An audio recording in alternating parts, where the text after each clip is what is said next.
Hello, everybody. How's everybody doing? Good to see you today. We're going to get started here in just a minute. We'll give everybody, maybe like 45 seconds to get in here at the 2 p.m. mark, and then we're going to get rolling. So per the usual, though, if anybody needs to get going, okay, you're not going to be rude. You're not selfish if you say, hey, can I go first? Okay, so just a heads up, because some people have said, I don't want to seem like I'm trying to take the spotlight. You're not. If you got to like pick up your kids, all that good stuff, we schedule these in for an hour. But the thing is, I always want to try to over deliver to you guys, right? So contractually, I'm here for an hour.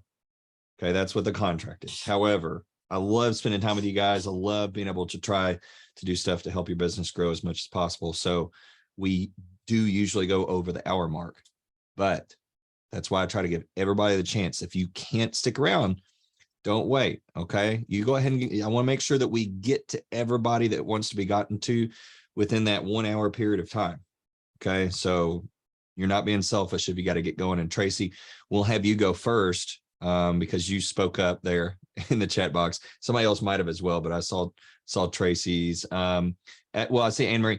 Anne-Marie, how soon do you have to get going? You gave me a non-distinct answer, so I'm gonna dig a little bit here. What is soon? Okay, Becky says she can go last. She's being daring, so she's not gonna go first. She's gonna go last, she says. Okay, Anne-Marie's cool to go second. All right, Tracy, go ahead and unmute yourself for me, and let me get your question pulled up, and then I'll just ask you some questions in response to your questions, and we'll get down to the nitty gritty. So we've got I think we've got a few new people here, by the way. So welcome to everybody. If this is your first group mastermind session, glad to see that y'all are here. So big warm welcome. All right. So I've got your stuff pulled up, Tracy. Or you see that you were saying that you ranked for destination wedding photographer, but you can't find it anywhere on Google. So let's stop there because number one, couple things. If you're using, I know you mentioned that you checked on Uber Suggest. If you're using any third-party tool, it's not going to be accurate. Okay, it could be accurate, but very regularly it's not. So number one thing that we want to do is go ahead and open up Google Search Console for me, and then I'm gonna have you screen share because that will actually tell us what your rankings are because that's straight from Google, right? Okay, back to the source. Did you say Google Console? Yeah, Google Search Console. Okay. I did want to say this though before we go any further. Okay, so my struggle in the beginning with like trying to figure out what my spearhead keyword should be because I didn't want to change my homepage too much. And so I had made it destination wedding photographer, but then like I thought that was ranking, and then when I realized it was not, I went ahead and changed it to a city, and then I just put underneath of that my other areas that I serve as well, hoping that like any destination work that comes there is not confused. But I feel like I'm gonna probably get the best result out of just targeting one area with that homepage. And so I have changed it since then. So I changed it to wedding photographer in Colorado is now my spearhead keyword for my homepage. I have some other pages that I have created also that are like they actually have been indexed now. Okay. So I just wanted to tell you that so you didn't get confused by like looking and seeing that now it looks different. Yeah, so you probably will not be ranking for destination photographer, which is, in my opinion, a good thing. Honestly, I typically try to tell people not to count on that particular search term just because it's more of a general search term. So when it's real general, the odds that someone is just going to Google search destination wedding photographer and find you specifically and book you based off that, from my experience, is very, very low. So I do think it's better to have a specific location. And I did it and I did it that way just because I was worried because I do receive so much work from all over. I was worried that it was gonna be confusing if somebody went to my homepage and saw that I was like now a Colorado wedding photographer instead of Yeah. like serving everyone. But Right. hopefully the way that I have it set up will be clear that I'm still a destination wedding photographer. So I would love for you to take a look at that. Cool. Okay. Let me take a look at this first. What'd you say? I shared my screen. Can you see it? Okay. Yeah, I gotcha. You're good. Number one, I just want to see what Google's telling us in terms of rankings. So that's what we're going to check first. And I always like to come up, click on average CTR, average position. And keep in mind, like right now, you may be saying, okay, well, hey, I don't really know what Tracy's got going on. It doesn't really matter because this is true for everybody. Like what we're working on here, this is something, if you don't work on it today, you'll probably work on it at some point. And if you have this skill, you're going to be able to collect data and make data informed decisions. So this is a skill that, Tracy, even as I'm walking you through this, if you learn the very, very simple process that I'm going through here, it'll benefit you for many, many, many years to come. Okay. So I just want to say that this is, and I'm going to try to talk through it like it's applicable, if I can say that word, for everybody. Okay. So just heads up to everybody. What we're doing, number one, I want to see what keywords you're actually ranking for. So I sort it to position, and then it's going to tell us what keywords you're ranking. So right now, that's the only thing I'm concerned about, because I want to start seeing certain keywords that, number one, the keywords need to make sense. Okay, so they should make sense for you and your website and your brand and all that good stuff. If they're not, then we have to start problem solving for that. But in this instance, like, they look like they're aligning with what you want to be recognized as. You've got this luxury wedding photographer. Big thing with this particular keyword, which you are ranking for, right? It actually says you're ranking position number 1. So that's probably, for the most part, I could be wrong, I could double check, but probably that's if someone's in Kentucky, like you're going to rank number 1 for that. And I'll double check here on my computer real quick, just because I'm curious. But you'll notice that it just doesn't have impressions. Okay, an impression is going to be like when someone actually sees you. Where do you see that it's ranking number 1? Where it says position. Oh, never mind. I had it covered up with your faces. Sorry. Yeah. Okay. So, and I'm just doing a Google search, see if it, and again, it could tell me something different, just because like this could be very location specific. So for instance, like if you Google search wedding photographer near me, like it's going to show you someone different in one area versus another area. So like I'm looking through. So would that be true? Like, okay, so basically what I'm trying to do, I think you already know this, is I live here in Kentucky. I get tons of work here. I have lots of connections here. I want to target other areas, but I have all of these links and stuff linking me to Kentucky over the past 10 years. Yeah. And so I feel like, and like I hired someone several years ago to do SEO work for me. And I think like now looking through this, I can see like specifically there was like a Lexington, Kentucky wedding photographer one that was like all over my blogs and stuff that I think I need to go and take off. So anyway, my question is, if my spearhead keyword is Colorado or wedding photographer in Colorado, is that also going to be like location specific if someone is like searching that? Yes.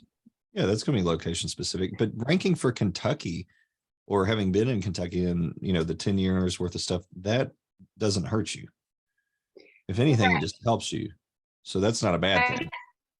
Right. I guess my question is like, is that like, I know it's obviously good to like get work here, but is it going to hurt me getting work in other locations? Okay. No, that's why we have people that, they'll be in one state, but then they'll be getting business in other states, because this model that we use is able to quickly identify itself to Google as, hey, this person is trying to get business in this particular area. Okay. So yeah, my last question with that, then why would the luxury wedding photographer be location specific? Because, so you got to think, like, if someone searches for a Colorado wedding photographer, it doesn't tap into anything about the IP. It does, but it's not relevant to the search in the sense of, I'm trying to think how to say this super easy, because it's kind of beyond the scope of what we really teach, because it's a little bit more complicated to understand, and you don't need to understand it, right? I try to only say, hey, just do this stuff. Don't do beyond what I say, because it can get confusing. So what I'm about to say is stuff that you don't need to know.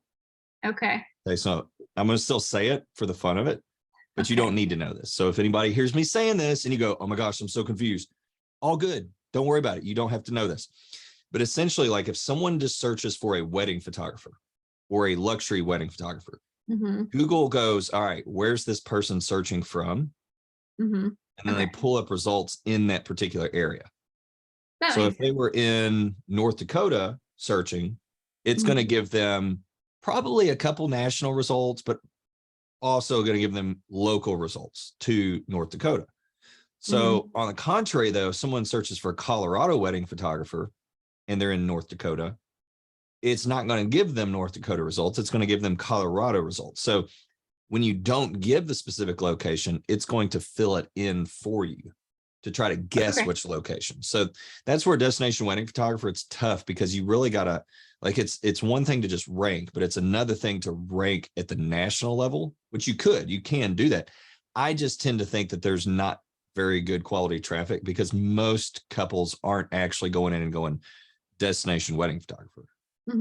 There's some, but I tend to think that it's a lot less and less valuable than a lot of other things, like ranking for, say, ideal venues that you're wanting to work at. That would likely get more traffic than, say, a more general term like luxury wedding photographer or destination wedding photographer. Does that make sense? Yes, it does. Okay, cool.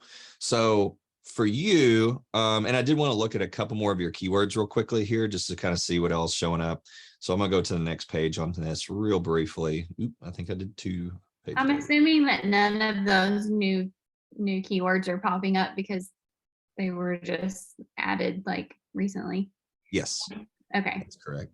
So yeah, here's that destination wedding photographer one. And it's probably down here now because you removed it, so because you focused on Colorado, which is fine. You did get some impressions. So like I said, there are some people searching for this. I still kind of wonder if they're like photographers, like looking for destination, like trying to figure out who else is a destination photographer or whatever. But you were ranking for that. Did you submit your site to be indexed once you change those keywords? Yes. Okay. And what day was that on? Yesterday. Okay. Yeah, that's super fresh. So yeah, I would say, it's going to have a little bit of time for that to actually show up. And I totally want you to feel like you can do what you want to with your homepage. If you changed your mind and said, I want it to be, for the moon, like I'd be like, you can do that. Whatever you want it to be is fine. The big thing I do want you to see you doing those, that we have pages that are built out specifically for the locations, venues, et cetera, that you're trying to rank for, so that you can get visibility to those ideal clients.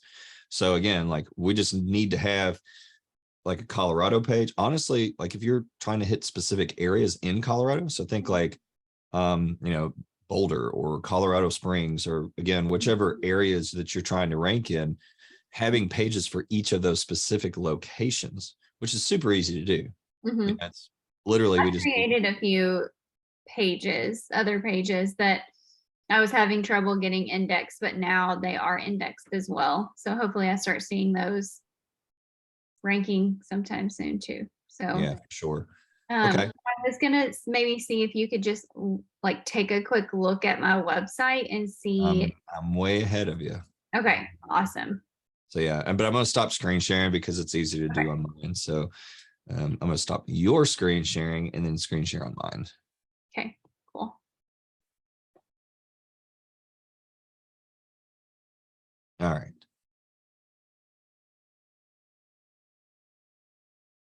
So you've got the text up here. Think about that, like where it says your wedding photographer in Colorado. Just the part that says wedding photographer in Colorado is my H1. And then I put the other areas underneath just so it would maybe be a little bit more clear that I didn't just serve that area. Right, right. And let's see here. Let's go into diagnosis real quick because I do want to see the actual like code layout of that. So you've got like the wedding photographer in Colorado up here in your title, which is good. Good on that. You've got the H1, which is the wedding photographer in Colorado. That's good. The rest of this looks good. Did you do schema already, like manually? Yes. Okay. Keep in mind and I don't know for sure if you need to, but if there was anything that was more like destination focused when you did that schema, you may want to update it. Oh, you know what? It was. Okay. Okay. Yeah, that would be one thing I would go ahead and update. Let's see. The rest of this looks good. So let's come in here.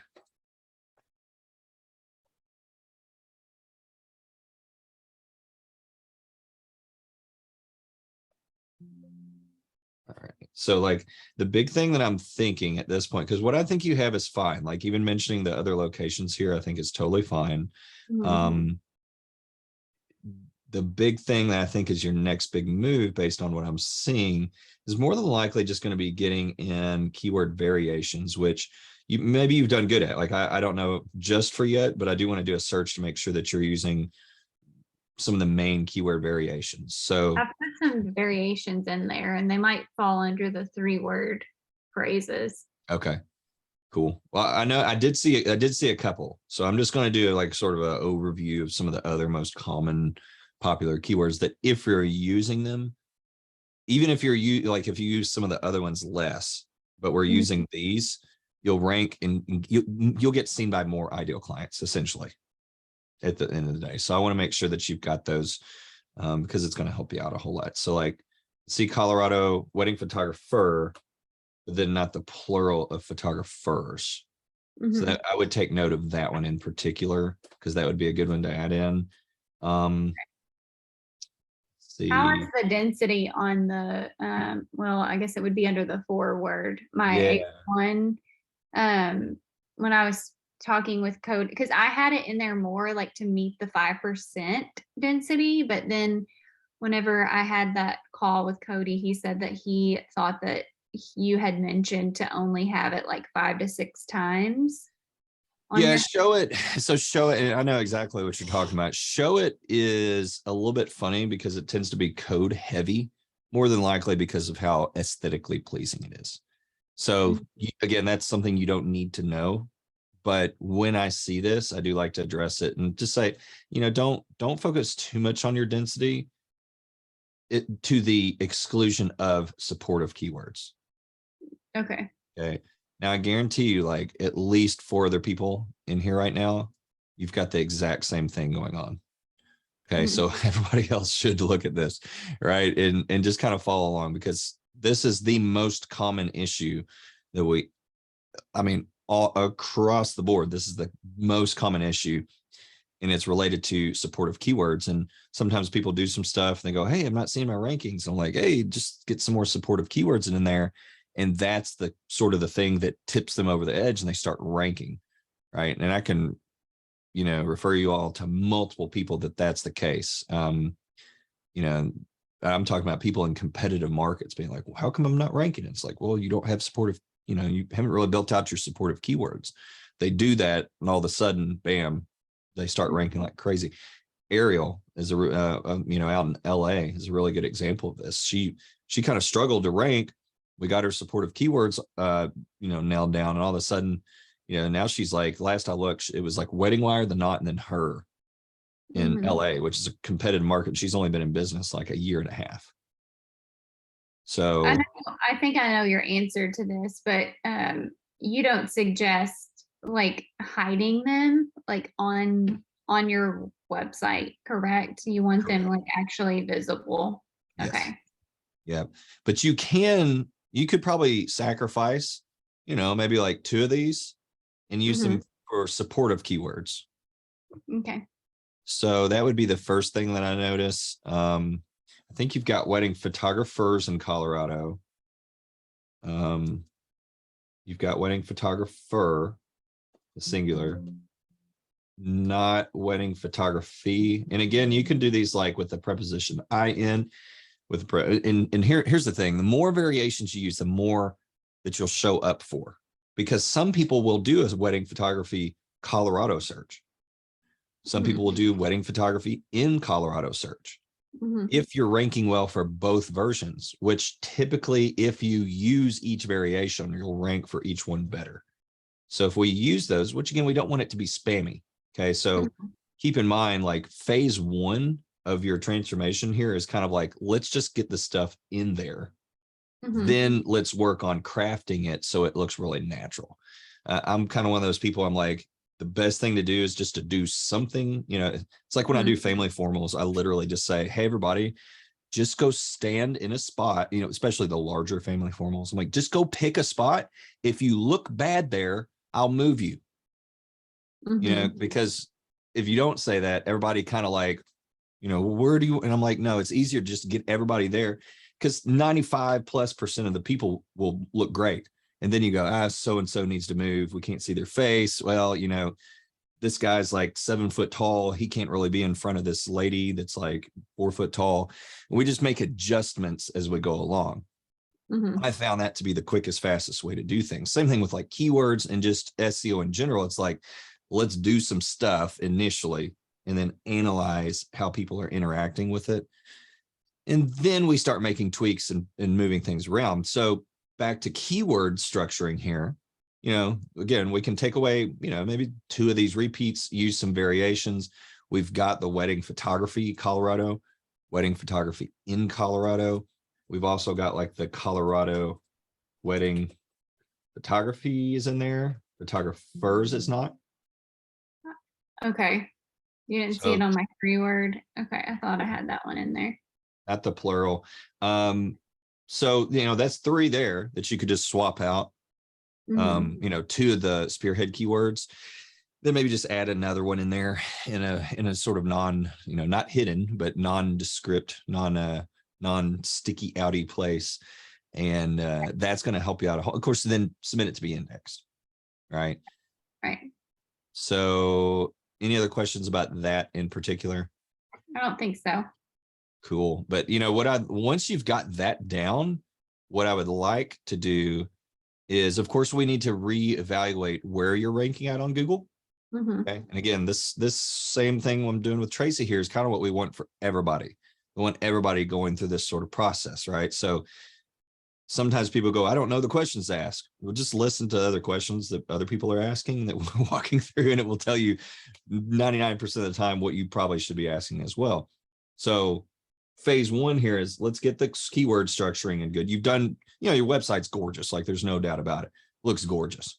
You know, you're kind of honing in like the clarity of the message. So phase one, beyond what you've done so far, which is good stuff, is now we want to get the rest of the supportive keywords in there. We're going to analyze after you index it, right? We got to make sure it's indexed. So I would do this and then re-index it. Then let's analyze how Google is responding. And you know, it could be a week, it could be longer. It just kind of depends on Google. But in the meantime, like next mastermind session together, we could be going over, say, like full story stuff together.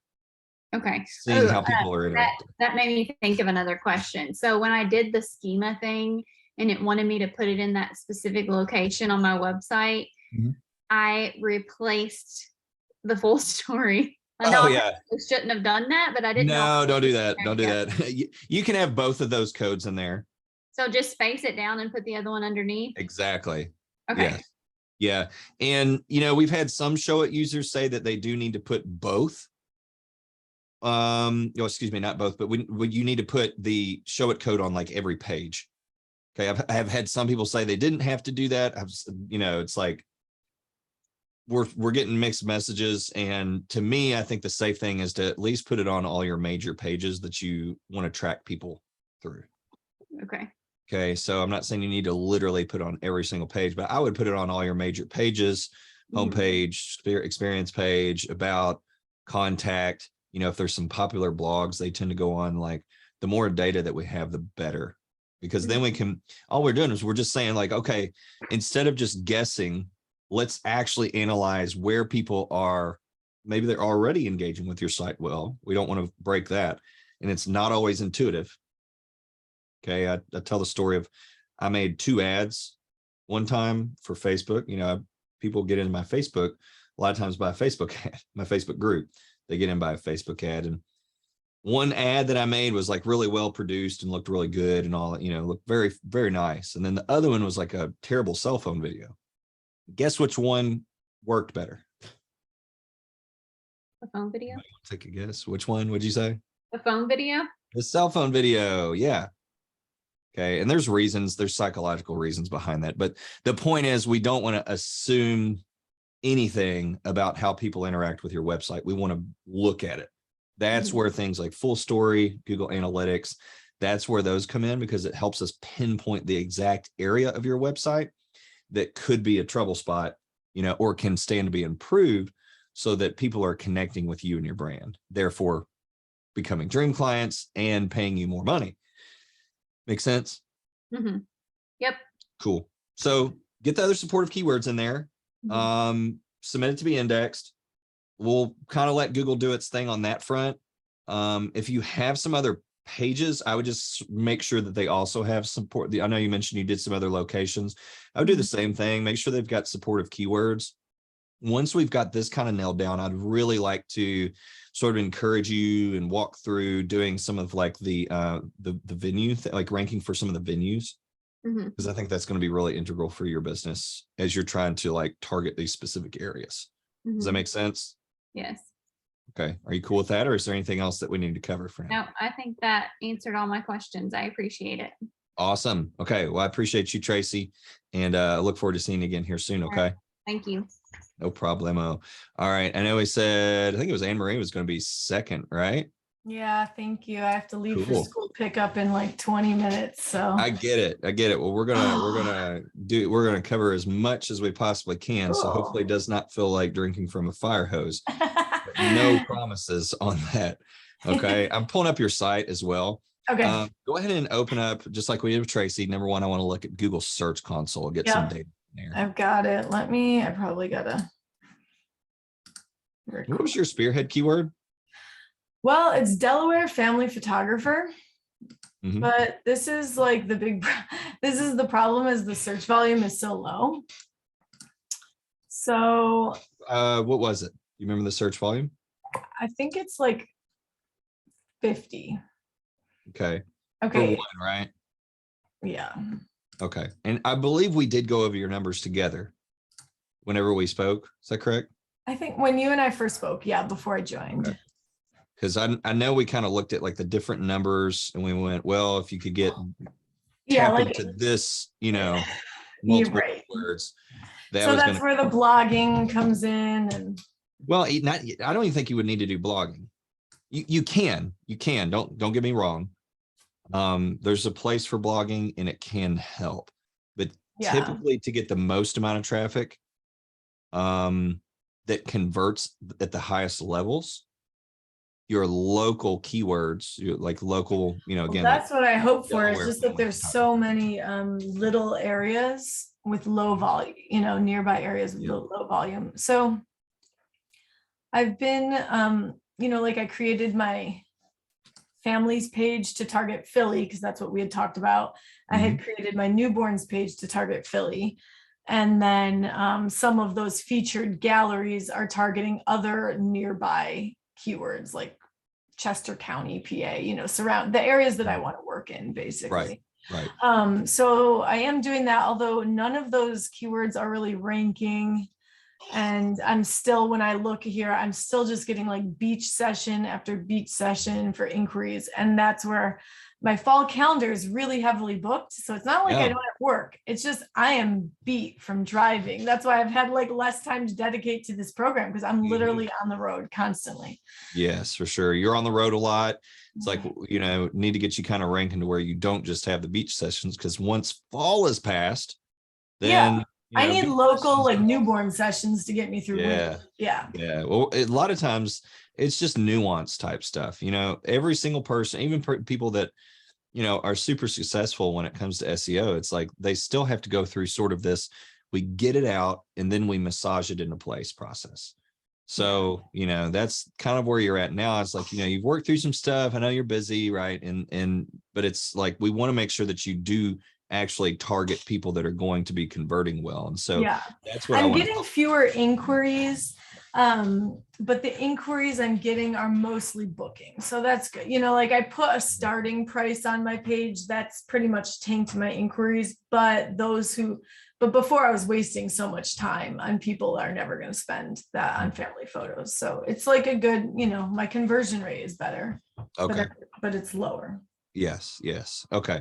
Could you open up your system preferences for me there at Oh, the yeah. bottom? Did it not do that? Oh. No. It's probably accessibility.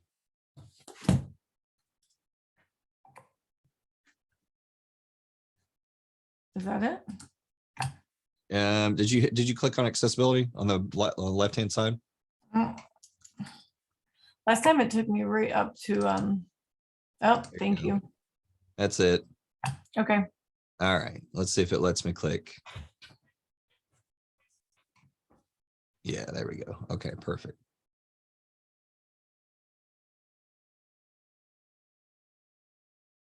Okay.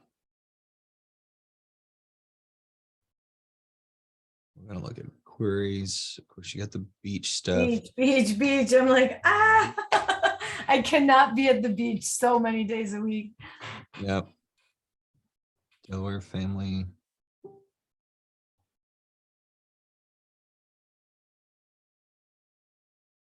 And remind me, is the page that's ranking like this Delaware family photographer? That should be my homepage. That is, you want that to be your homepage, right? I mean, that's what makes, yeah, Okay. I guess. I mean, It looks like all these, let me double check. Yeah, I've got the query. All right. So one thing I'm noticing is it does look like there's a lot of different pages that are showing up for this. okay, so another weird thing, like that AnnMarieHammond.com/families, that's from my old Squarespace site. And a lot of those pages are like the /journal. So I noticed that you can, okay. Yeah, we'll sort it. So last, yeah, those are all like, those are the current website. Okay. So the one that's getting most of the traffic here is going to be this one. That's my homepage. That's just Delaware family and newborn photographer. Okay. So now it's still giving some impressions to like this, for example, the Bethany Beach. Yeah, that blog, that's a blog, and it's getting like, so that's what keeps ranking. Yeah. Yeah. Well, it makes me kind of wonder if I'm like, it's kind of funny because I don't know, just this one blog that I wrote a while ago before my new website.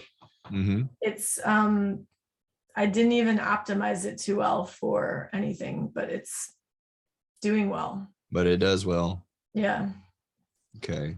Well, I wanted to make sure there wasn't anything that stuck out to me about this particular blog post, but you know, this is something, yeah, again, not that photos. And I think you know, the photos, a lot of them are tagged with the keyword, but well, you don't have on this particular page, you don't necessarily have like Delaware family photographer, do you? Go back up to the text. I don't think I do. Yeah, and it does look like this one's starting to fall off from how much exposure it gets for that keyword. Okay. But you know, I don't like seeing when a particular page that we don't want ranking ranks. Yeah, I mean, I'm okay with beach work. It's just that I want predominantly local, like Wilmington, Delaware, northern Delaware. This is southern. Yeah. Okay. I mean, we might be able to look deeper and find keywords on this page, but I'm not seeing any. Yeah, I haven't. I mean, I think I did go back in and optimize it once I switched to WordPress for Bethany Beach. So it shouldn't be targeting anything else. Okay. Okay. I think over time, Google's figuring out that it's your homepage. So I do think that that's probably okay. But if that persisted, like if we weren't seeing this drop off, which if I click on this, you'll see kind of drops off right around. Beach season's also coming to an end. You know what I mean? Fewer people searching for beach photographers. Yeah, but I also think what you did is you started the program right around in here, right? No, the previous month. Um, This is about when that Google update happened last week.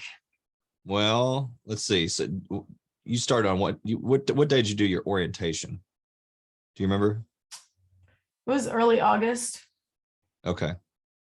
That's what I'm saying is I Yeah, really, because it was a month ago. It was definitely a month ago. I mean, it's like, you've had this drop off where Yeah. this page is not, which this is good. That's what I'm saying is suddenly Google's kind of figured out that this isn't the page to rank, Okay. which I is mean, I good. want that to rank for what it is, but I want my We other do. stuff to rank. Yeah, but it should not be ranking for Delaware family photography. Oh, I see. I see. You see what I'm Okay. saying? So I I'm not see. saying it's a bad thing. I'm saying it's a good thing Okay. that it's not continuing to rank for that, right? Got. Oh, because you're within that query. Okay. Yeah, we're within Delaware family photographer, and Gotcha. that's kind of what I'm looking for, is that we see Mhm. what you're ranking good for this, right? Now the thing that I kind of want to see is that you're ranking for keyword variations of that, because that's going to be the key. That's going to be the key to getting you lots of traffic there. Mhm. Family photographers Delaware is good. Delaware family photographer. I would like to see, and this kind of comes down to your supportive keywords. I would like to be seeing like Delaware family photography, Yeah.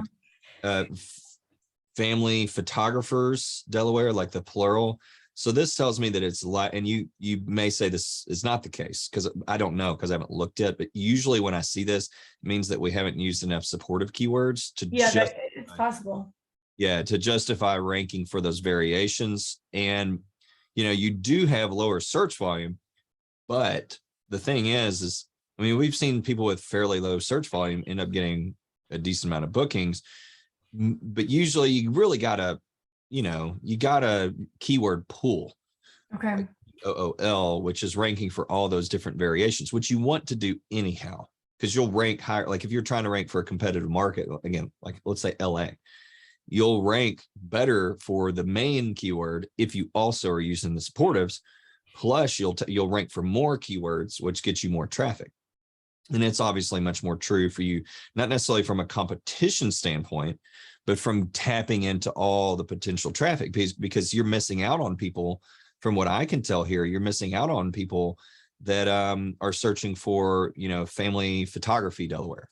Like, I Yeah. don't call that And person. the search volume is just so low for those things though, but Yeah, and don't take, here's another tip. Don't, especially for lower search volume keywords, don't take Uber suggest as gospel truth. yeah, I realize. Okay. So, because like Because for even like it sends SEMrush sends me a thing being like Philadelphia family photographer, right? That's what one of my pages is trying to rank for. And it said that the search volume is only like 10. There's no way. That's not even possible. yeah, they are third-party tools. So like we see goofy stuff where they're good tools, Yeah. but they're not infallible, Sure. prophets of Well, Google. and part of me just wonders if like this Delaware thing is just a weird state so that people who are coming from out of state are searching Delaware photographers, but That's like another thing I was gonna, yeah. local, like so, but they're really looking for the beach, but locals are not. I don't know. It doesn't, today I did get an inquiry for a local person. I was like, thank God. Actually, I got two. Thank God. And I hope they both book. But Yeah. it Well, and I'm doing a seems search, like, like, are you trying to rank for like Delaware photographer? yeah, I am. Are you ranking for that? I didn't see You that. can, if I go over here, hold on. I just looked at that and I think I'm like, I don't know. Oh gosh, this thing drives me nuts. I'm not seeing you on the first page, and it does to me. It looks like you are seeing sort of a I think I'm mix in of, like 30 for that. Sorry, where's yeah, my? yeah. That, I think that would be one that, do you have that particular keyword on your homepage? Or are you trying to rank a separate page for that, or what are you doing? I don't remember. Let's go look at my. Cool. This is also a lesson to everybody else, by the way. Because for instance, like if you, for your city right now, you do a search, you know, I don't know, Ohio photographer. And the results on Google, like if there's no wedding photographers that show up, that means it's people that search for that are probably not looking for wedding photographers. If they're all wedding photographers, that probably means when they do that search, they're looking for wedding photographers, because Google has created search results based on its algorithm to understand what people are trying to look for. Mm-hmm. So if your particular Google search that you do for your location involves what you do want to rank for that more general term, because there's probably a lot of people that you're missing out on otherwise. Yeah.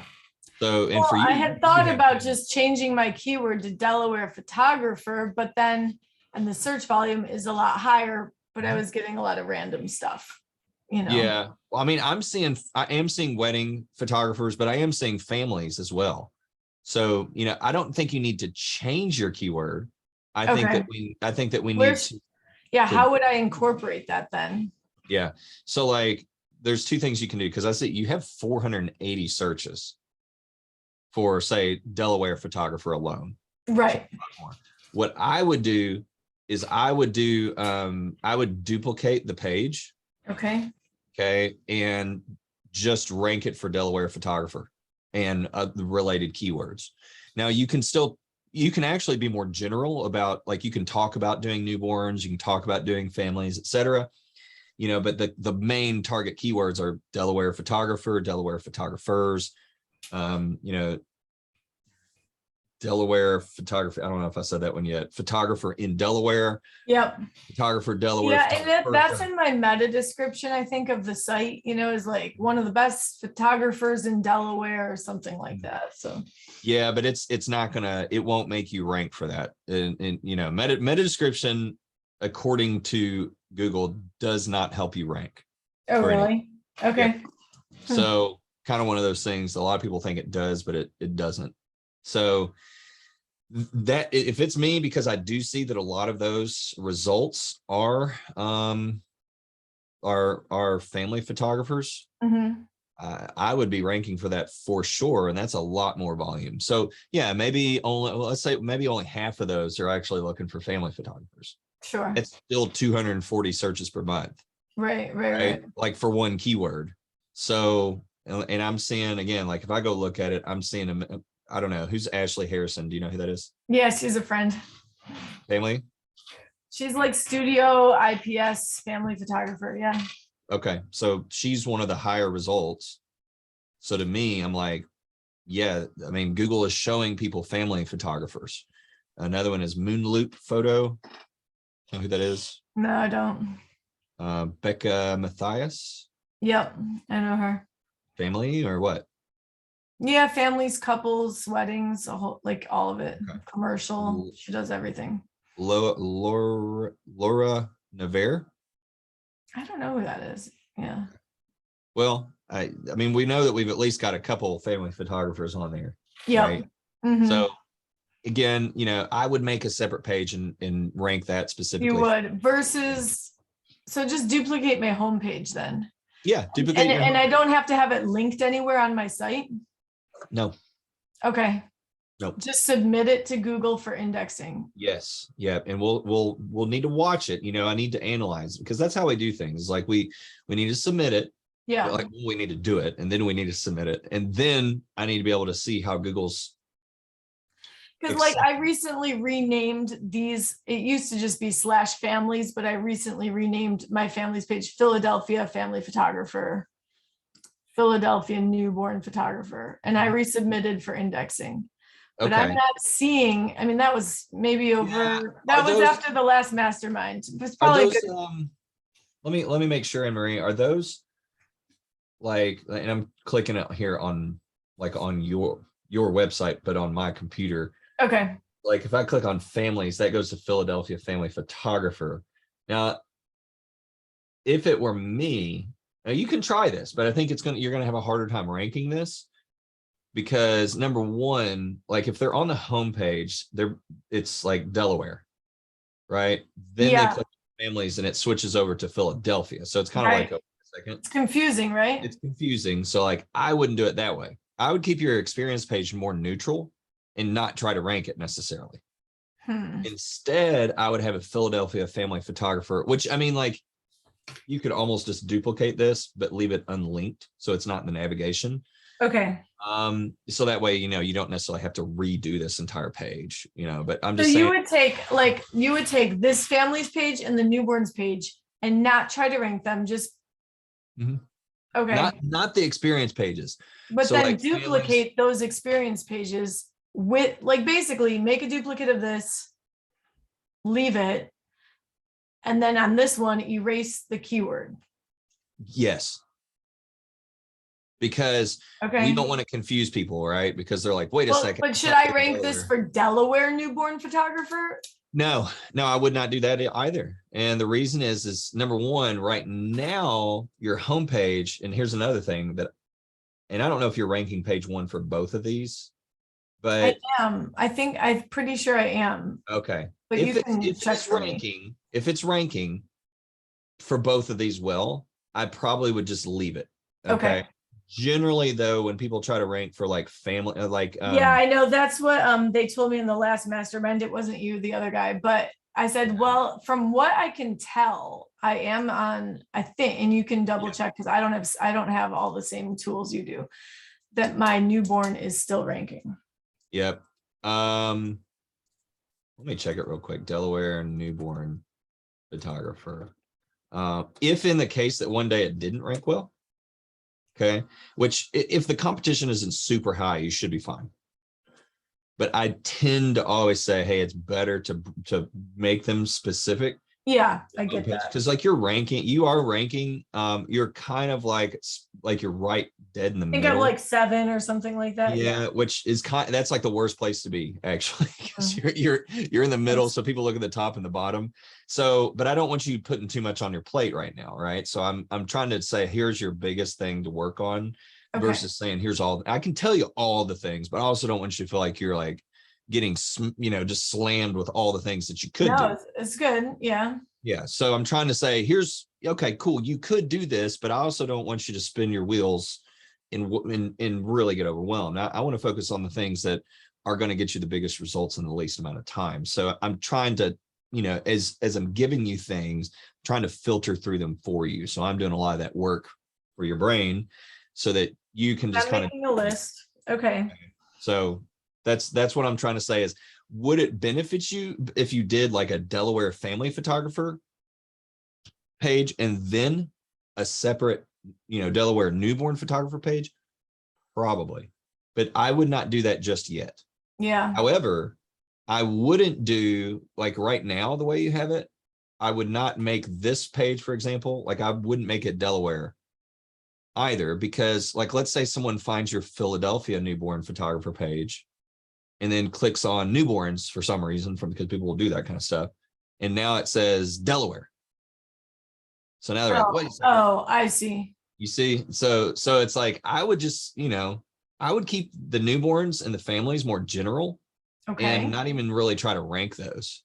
And then just have unlinked copies of these pages to rank. Yes. Yeah. I mean, you can talk about like the areas you serve, but don't hyper optimize these pages, because I think that it's like someone that's like looking for a Delaware photographer is getting shell shocked a little bit, right? Because they're like, wait a second, I thought we were in Delaware, right? But now and also, well, here's so I subscribed. I like paid for being a member of like a Philadelphia and a mainline Philly. They're like very widely known magazines and online. They put out all this family information. Small businesses can subscribe, and then they publish your website and they share all that in an email blast. It's really good. So that's my only concern, is that's going out this week, that email blast with a link to my website. And I'm a little concerned, people will come to the homepage and they're going to be like, well, shit, she's in Delaware. Okay. Wait a second. Is this a email blast? You said email blast? They already put out my social media share, but this week I'm scheduled, and I don't even know what day, for being in the email mailing list, and it goes out to their, yeah. Why can't you make, if it's Philly, right? It's a Philly. Yeah, blast. it's Philly area. So why not make a Philadelphia, and Anne Marie, it's Hammond, right? I want to make sure. Hammond, it's okay. Hammond sounds real fancy though. It sounds very fancy. Hamonte, should even just add a on. Yeah. Hamonte. .com/Philadelphia. Is it families or is it newborn or both? The email blast audience. Well, I mean, they were just going to send out my homepage, but yeah, it's for both. I mean, you could have them, specifically use the slug for the Philadelphia page.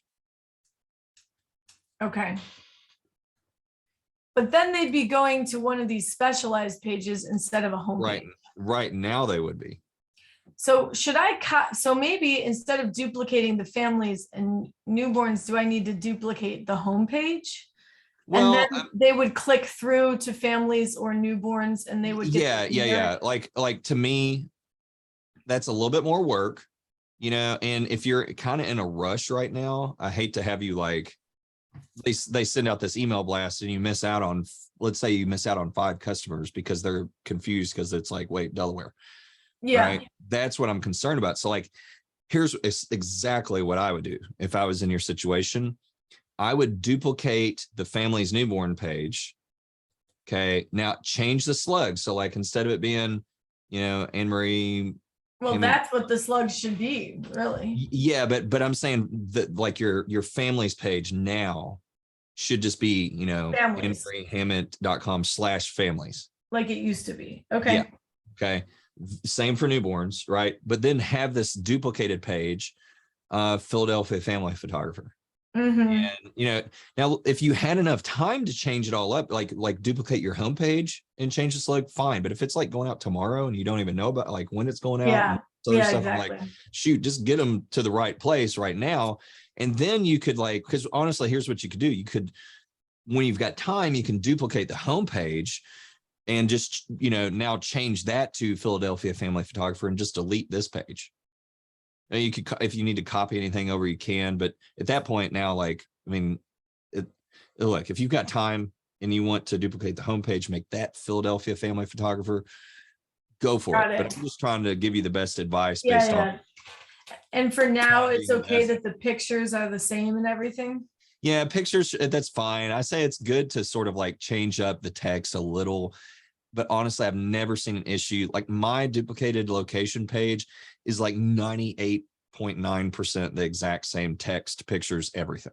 Oh, really? Like, okay. Yes. Yeah. So, because people are like, well, it's duplicate content. I'm like, yeah, but that's not really what Google's talking about when it's talking about duplicate content. Yeah. Usually it's talking about you plagiarizing someone else.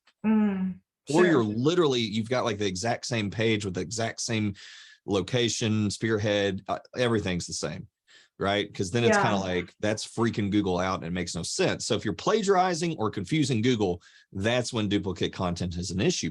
But Google understands if you're just trying to be location specific with a certain page. So again, like my 2 locations I target, it's like 98, it's probably like 99% the exact same text.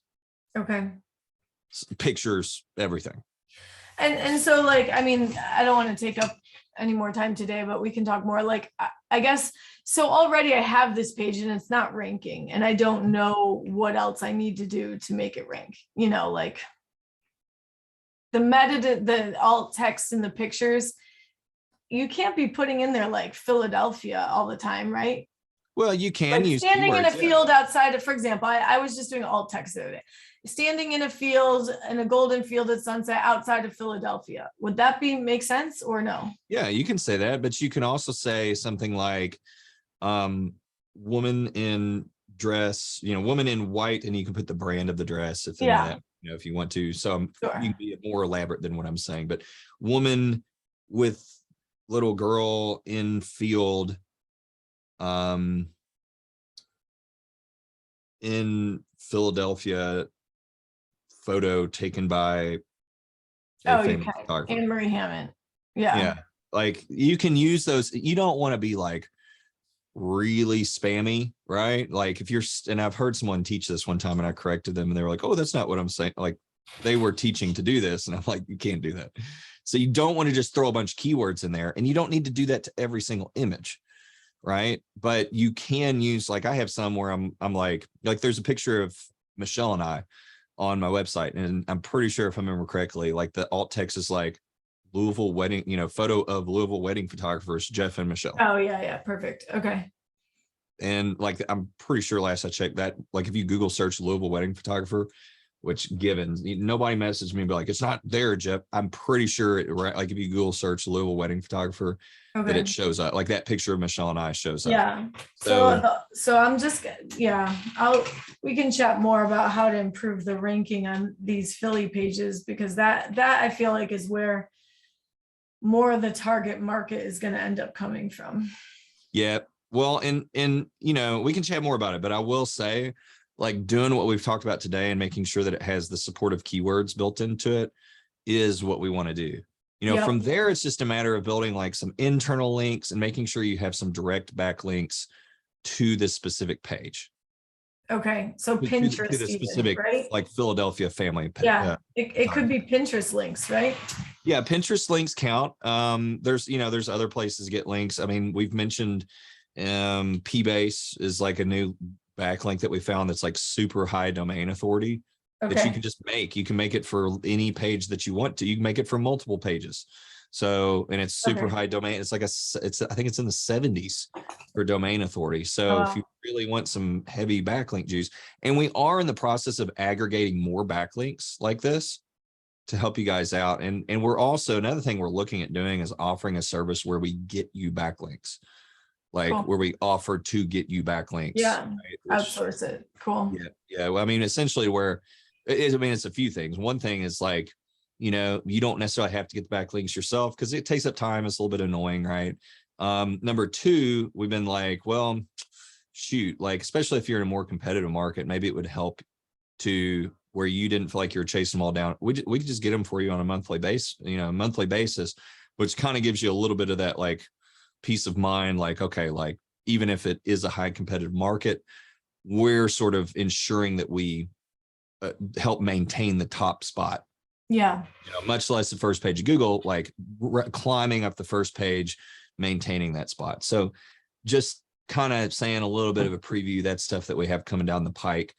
But yeah, I think that ranking this specific page, like, and I'm saying Philadelphia family photographer as a page, if it's a duplicated homepage, that's going to be the best thing. And then building out just like we would any other page, making sure that we use those supportive keywords. Okay. And once you've done that stuff, just make sure you submit it to be indexed. And from there, it's just building some backlinks specifically to that Philadelphia family photographer. Okay. And that's the same with the newborns as well. And a good example of this that is kind of like the same thing I want to do for you is, oh, come on. Why can't I think of her name right now? She is blonde and she's a family newborn maternity. Gosh, I don't know why I can't think of her right now, her name, but we've done this for someone already. Okay. Is what I'm trying to say. Marie, gosh, I think it's because I'm talking to you. So I'm like, my brain is crossing wires. Marie. Yeah. So she did this strategy and it worked wonderfully for her. Okay. Copy. So we just got to get stuff ranking. Thank you. But getting it delineated is going to work. So keep me updated on that. Okay. All right. Sounds good. Thanks, Jeff. No problemo. All righty. So I think Lois has to go. Does anybody else is anybody else on a time crunch? My commitment is I want to try to get to everybody that needs to be gotten to, because we'll probably go a little bit. We'll probably go, look, I actually can go just about as long as we need to, because I want to make sure everybody gets as much support as possible. So anybody else need to get going? Like, you can't stick around. No big deal if that's the case. You're not being rude. Okay. I just want to make sure everybody gets plenty of attention. I've got Lois though. So is Lois still here? You still here, Lois? Yeah. Hey Lois, what's up? All right. What's going on? Did you hit first page yet? No, I'm just sitting on 14 right now. So like 3 spots away from first page. Yeah. Why you got to do that to me? I know. It's pretty close. You're pretty close. Are you still getting inquiries though? I don't know if I've gotten much since last time. All righty. Well, we're going to take a look at it because we want you on page 1. I may have Go gotten first. actually, but I did have a question. We talked about measuring like conversions last time, Mhm. and you took the report from Honeybook and it said 7 Google, and that's the number you used for the measuring. Do you Mhm. not include any other inquiries? You just like Google? Well, if they came through your website, yeah, we can. I mean, I thought we had taken the 10 because I thought there was like 10 inquiries. 7 were from Yeah. Google. Oh, okay. I thought you just took Google, so I was curious if I was supposed to only look at the Google inquiries or. Yeah, no, I usually will take the full amount because like, we have people that, for instance, like we've had people come through the program that are already doing Instagram, and all of a Mhm. sudden they're like, wow, I'm finally starting to get like inquiries through my website that are Instagram inquiries. Mhm. And I never would get that before. So like even the Instagram visitors are converting better than they Yeah, were before. because So, it's the which is cool. website Yeah, because your overall. Yeah. website's doing, yep, you got it. Your website's doing the heavy lifting there. So, yeah, I do. For when it comes to the inquiry to, the visitor to inquiry ratio, which is just how many inquiries you've gotten over a period of time divided by how many visitors total you've had. We really try to target like minimally you should be at 2 to 3%, but our target, like Rockstar target, is 10%. That's what my website gets. My website Okay. gets 10%, and this is not total visitors. So you don't look at like visitors to your blog posts, because blog posts, generally speaking, convert a lot differently, and they're Mhm. not necessarily following your lazy river. Now you can have a separate lazy river specifically for blog posts, don't get me wrong, but we're Okay. trying to figure out how well is the visitor journey for Mhm. someone that's landing on your homepage. Now they could be coming from Google, they could be coming from Instagram, they could be coming to Facebook. Yeah. And like if we said, well, shoot, you're getting lots of inquiries from Google, but doggone it, your visitor to inquiry ratio is low, we'd say, okay, well, shoot, you're getting tons of traffic from Facebook and none of them book, right? So it is helpful Yeah. sometimes when we start getting narrowed down in, we go, okay, well, yeah, shoot, I mean, you're getting inquiries, but your visitor to inquiry ratio is kind of wacky. Yeah. Then we can start to say, well, specifically from Google, it's good.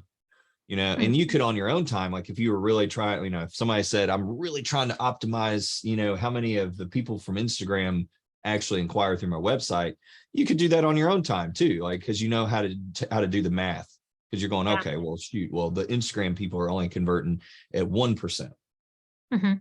right? So you can do that, but for our purposes, I like to look at, okay, whoever's hit your homepage, we want to look at that conversion rate Okay. specifically. Okay. Which what was yours? Homepage. Yours was like 6.5%, Yeah, something like that. It which is was like good. 3 bookings for, well, we took the Google, the 7. So, Yeah. yeah. Okay. Yep. So, We just talked about more traffic. yeah, getting more traffic. Figuring Well, that out. page 2, y'all, I've heard of people actually getting bookings being on page 3. Mhm. I just tell you, don't bank on it. Don't bank Mhm. on it. We really need to get you to page 1. So that's Okay. for you. Kind of the big thing is like us getting you to page 1, which are only 3 spots away. Yeah. So you're And I so did stinking some close. changes that you said to do on my homepage, so you could. I put some galleries up, and I even put my podcast up. But Okay. do I have to have my podcast up if I want to use that link? Like it's still there, but Well, the benefit to having, like I say, a podcast episode is a few things. Number one, it can keep people on your website longer yeah, because they're seeing it and it's embedded there. So they search for a San Antonio wedding photographer, they come on there and they go, oh my gosh, they got a podcast about something I need help with. Then yeah. they stick around for 15, 20 minutes listening to that. Number two is that's further developing that mental model of Mhm. yourself, because now they're not just seeing you and seeing your pictures, they're now hearing you talk.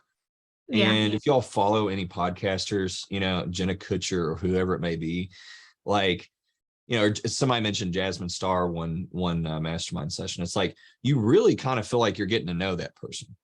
Right. Yeah. I'm And not super proud of it, I guess. That's why, but I need to work on well, making it more does it interesting. display you?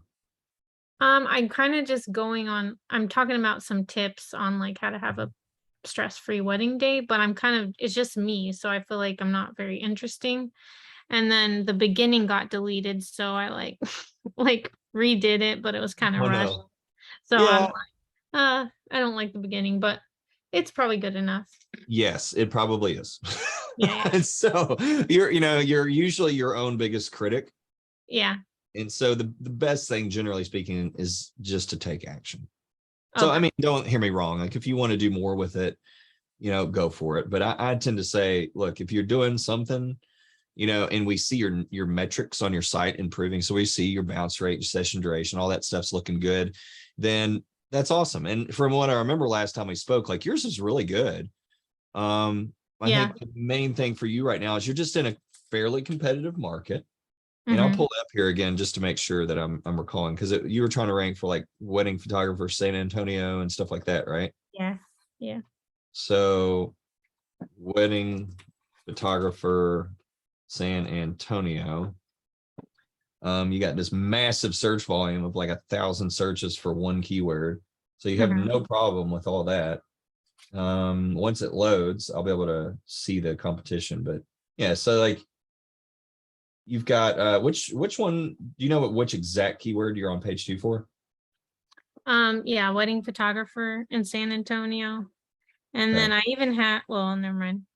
I have some other ones that are still ranking that I deleted pages for, but there's another one that's even closer, but it's very similar. It's San Antonio, Texas wedding photographer, but I Okay. deleted that. What do you mean you deleted it? So it was like on my old, like the website I was doing before, I had a Yeah. page where I called it that, and you were like, oh, that's way too close. So I deleted that keyword, but it's ranking even better a little bit. It's 13. But do you have that keyword on your homepage? No, I don't think so. If I do, it's probably just a variation of like a supportive keyword maybe now. Does that make sense? What was the keyword? So it's San Antonio, Texas wedding photographer. Yeah. Why would you not have that on your homepage? Um, I thought you're just using one key spearhead. Yes, but that sounds like it would be a supportive keyword, doesn't it? I probably do have that, but at one point I had a page that I like optimized with that spearhead. Oh, like for a spearhead. Yeah, so it's still ranking good, but Okay. I think I understand what you're saying now. yeah, sorry. Yeah. Okay. Yeah, I was like, wait a second. Yeah, Sounds sorry, like that was we confusing. definitely want that. So, and I'm looking over some of your, I know we've checked your supportive keywords. I just want to double check real quick, make sure you're solid on it. It looks like you're pretty solid on it. And I don't think, I think you could for sure, like if you had some space for, San Antonio, Texas. I know you've got TX, but if you could do like maybe one San Antonio, Texas, like San Antonio, Texas wedding photographer spelled out, I would maybe do that. But other than that, I think you look solid on your supportive keywords. The thing with your market is it's competitive. So like, did you say you're ranking for wedding photographer San Antonio? Yeah, that one's the 14. Okay. Because I mean, the market, that's like a 49 difficulty. Oh, okay. So Oh wait, no, wedding photographer in San Antonio, is that we just said? wedding photographer San Antonio, In San Antonio. Yeah, you I got the thought that was preposition. not as difficult. Let's see, is it even showing it? You got this Yeah, one right that here, which one is still is 1,000. Do you know where you're yeah. ranking for some of these others, like San Antonio wedding photographer, Um San no, Antonio wedding photographers? no, I don't have, I'm not following those, I guess. I would follow those because I mean, Okay, because they're variations. Yeah. yeah. I mean, I would check them because they're definitely variations. Okay. I'm on like Um, page 2 for my portrait word and page 6 for my Austin text wedding page. Wait, you're on page what for Austin? It's 58 for that one. Okay. Yeah, that one was the newer one that you made, right?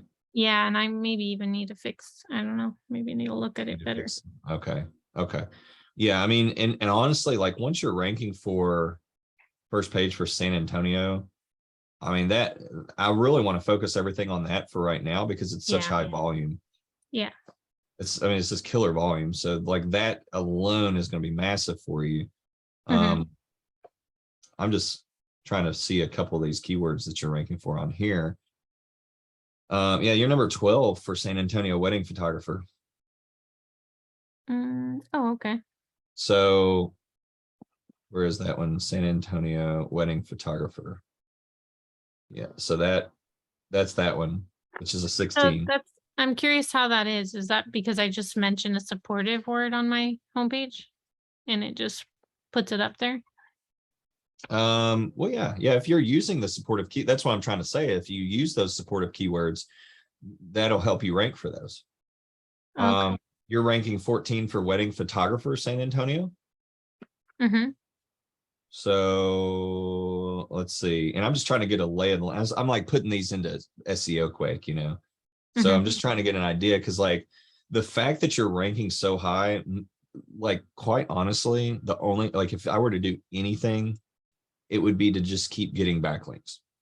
Yeah, I've been Like doing that's literally all you need because your website, like how long have you had your website? I redid it like when I got this program, so less than 3 months. Okay. Yeah. So, and you've got Like people in with that market that have probably been in business for like 15 years. Yeah. So, but you're, you know, what I'm saying is you're I like, think I'm technically number 4. It's just there's a lot of businesses like the, like the knot and all that. Those links are in front of me, yes. like the carrots and cake. Yep. Well, and I'm looking up wedding photographer in San Antonio. I'm just adding a few different ones. Like I said, yeah, you're all like 12, spot 12 or 14 for like every keyword I'm adding, which means you're literally like, I mean, from one, you're literally the top of page 2. So you're almost to page 1. So again, there's a lot of stuff we could talk about here, but this is where I would especially just focus on getting backlinks. And I'm not saying you need 1 million of them. Yeah. Yeah, but it does take Google some time to find backlinks. So it's better to do that sooner than later. Okay. So, you know, at this point, I don't even want you to focus on the user experience on your website. I don't really want you to focus on anything other than just getting some backlinks. Okay. Do you mind real quick peeking just because I added some stuff you said and make sure I did that part okay? Yeah, I can look real quick. I just don't want you to get distracted by that because I don't think that's your big fish to fry. You get what I'm saying? Yes. Okay. What'd you add? So go to, I added this third thing, and I'm not sure I like what I called it because it's a keyword and it almost sounds like it's for photographers. 3 beautiful venues for wedding photographers in San Antonio. It's kind of like not. Yeah.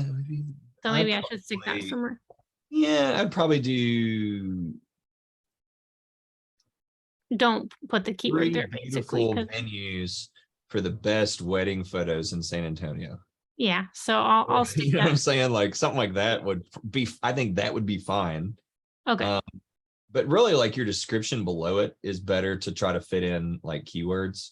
Oh, right. Okay. So, you know, like, cause you could say, you know, top 3 wedding venues in San Antonio and then say something like, these venues are so amazing and awesome that they're the envy of all the wedding photographers in San Antonio.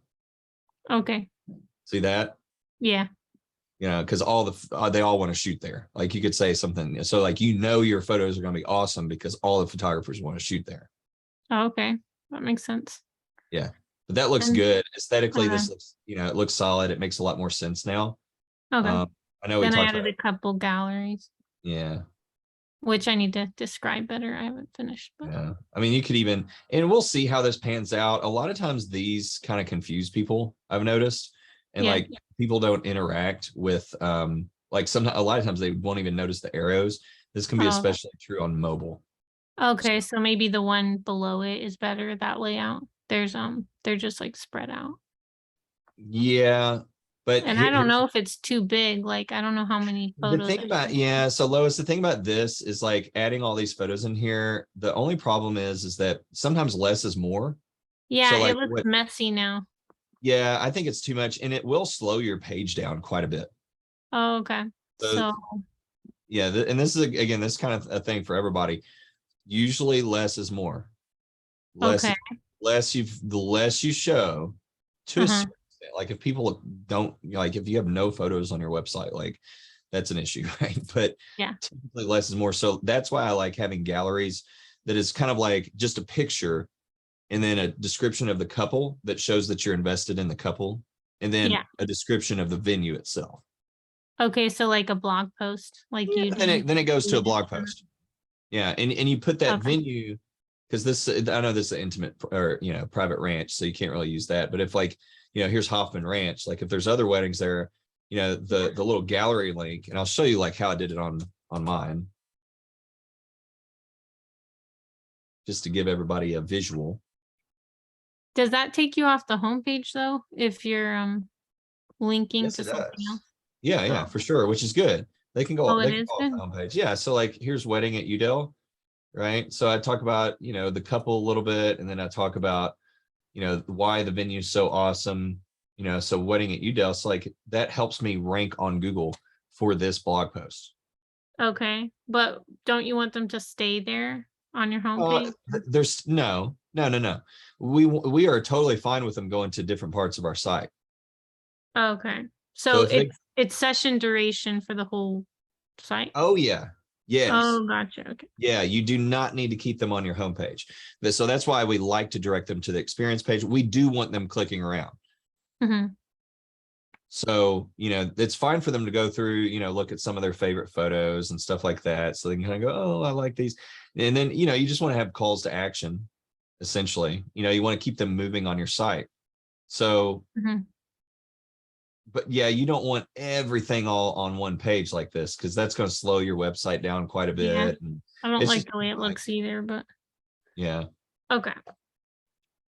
But I like how you have this here. You might want to like, explain what this is a little bit, just so they understand. Gotcha. Like because like right now they may not really understand what this is. I know this says this here, but I would be like, listen to my featured podcast episode here. And then they go, oh, cool.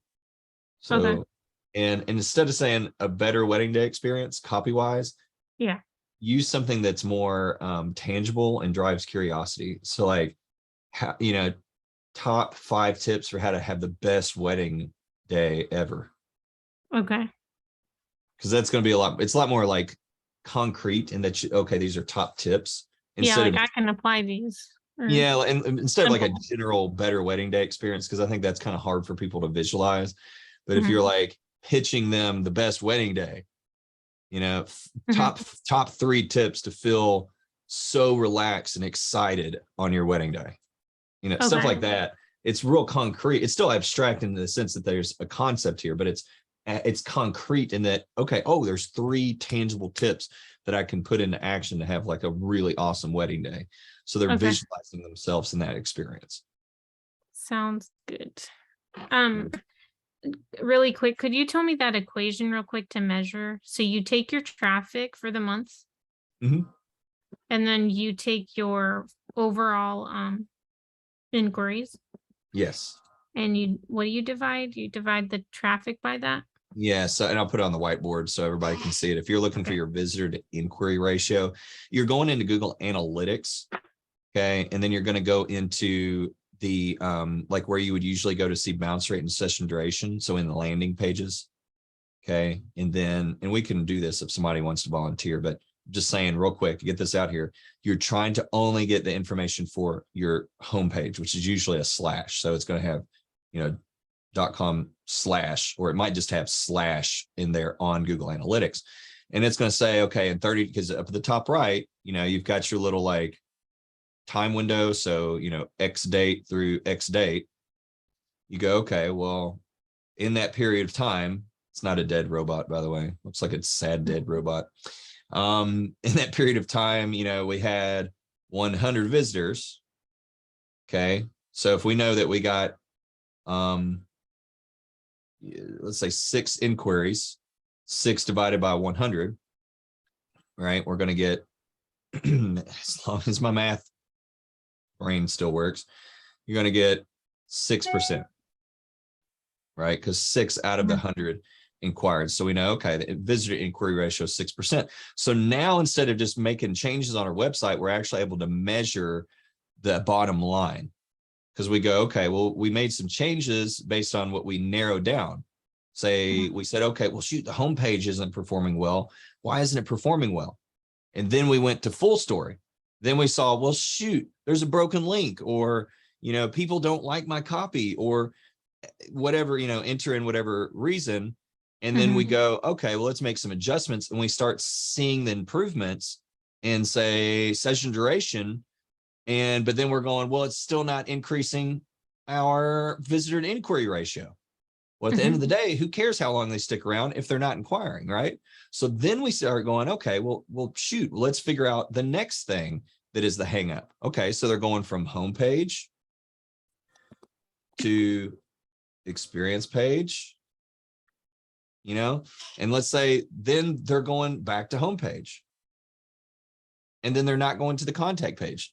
We got to problem solve that, right? We got to fix that problem. Same thing with full story. What in the heck are they doing on the experience page? Well, they're oh, shoot, we didn't put any calls to action to actually contact us. So now we fix that. Now they're going to the contact page, right?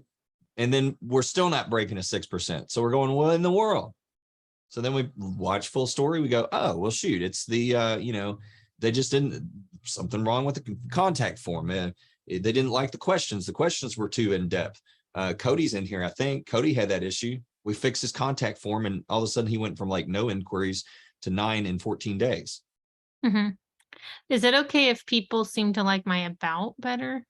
Yeah, it's okay. But, and I actually like when they like the about page. I just like to more so direct them to the experience page, because your about page is typically less about you. Excuse me. Yeah. Experience page is more about them and their world. About page is truly meant for a more, a potential customer that's already bought into you, really. Okay. Because they're now stepping in to learn more about you specifically as a person. So if they go there, cool. Like, I'm not going to say they can't, but I typically let people find the about page more so than just try to, say, oh, I want to get them there. I want to get them there. I want to get them there. But that is great if they're going there. Not a bad thing at all. But our goal at the end is to go from, a 1% to a 2% to a 5% to, if you could get 50%, by the way, you'll never get, if you do, I'll buy you a piece of cake or something for being so awesome. What if it's that though, but it's not a lot of traffic? So like Well, how much traffic? You're asking what if it's not a lot of traffic? Yeah. Well, then that's just a matter of then pulling the traffic lever. You go, okay, well, let's get more traffic. Like for you right now, I mean, you're right on the cusp of page 1, which is going to fix any traffic issues. As long as your meta description is good, so your CTR is good, right? So if you're on page 1 and all of a sudden we're going, wait a second, how come you're not getting any traffic? That's when CTR comes in, and we problem solve for that. Okay. And this is for everybody. This is not just Lois. This is kind of a good overview of like what these mastermind sessions are about. These mastermind sessions are about, okay, you've watched the video, you've applied stuff. Maybe we have to check that a little bit, but really in mastermind sessions, we should be problem solving where the bottlenecks are in your website, AKA the dopamine dead spots, so that we can then go from there. Right. But like, for you right now, specifically, Lois, your session duration's good, your bounce rate's good. We just need to get you more traffic. Right. Now, if we get you first page and you're still struggling a little bit to get enough traffic, that's when we go, okay, let's optimize your CTR, your click-through rate. Okay.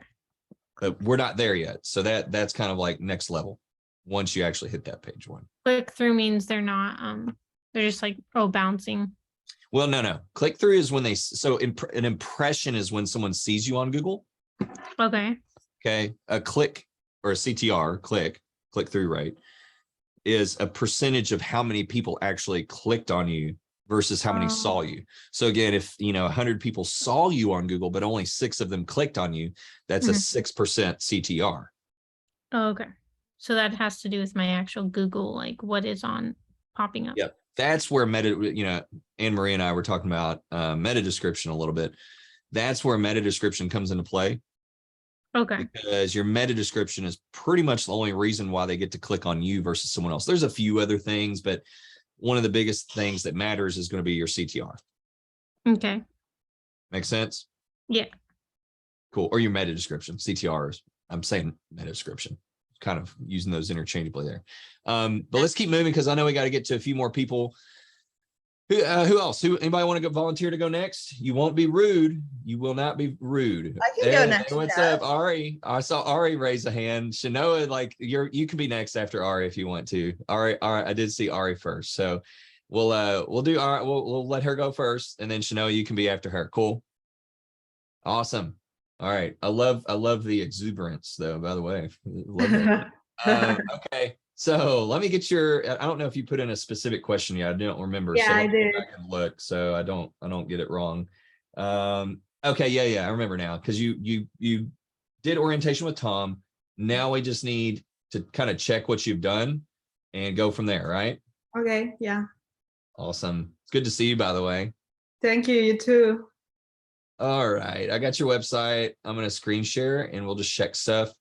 I think what I remember is you had you had a lot of images on your homepage, right? I actually put it on another section called portfolio. Yeah, good. Okay. And I changed the whole homepage. Good. I use format, so it's not as good as Squarespace, but it's easier to use, I think. Yeah, which one? What are you using? Format. Okay, cool. So we'll check SEO quick first because that's the main thing I want to check before we kind of move on from there. Mm-hmm. Wedding and engagement photography in Los Angeles. Now, number one thing I'm going to do is I'm going to come in and go copy. I'm excited to help you with this, by the way. We'll go paste it in here. And then we do want to look for this exact keyword match in terms of how much traffic it's going to produce. That's going to tell us, number one, if this is a solid keyword. Okay. So what we see here is 0. So nobody's searching specifically for wedding and engagement photography in Los. Okay. Oof. Now that's okay, because here's what you can do. You can just go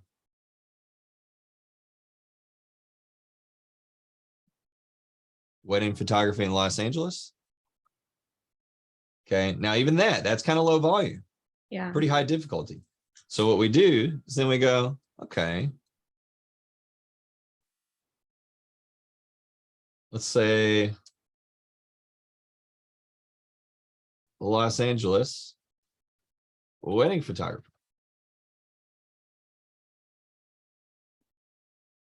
See, now we're getting some good volume.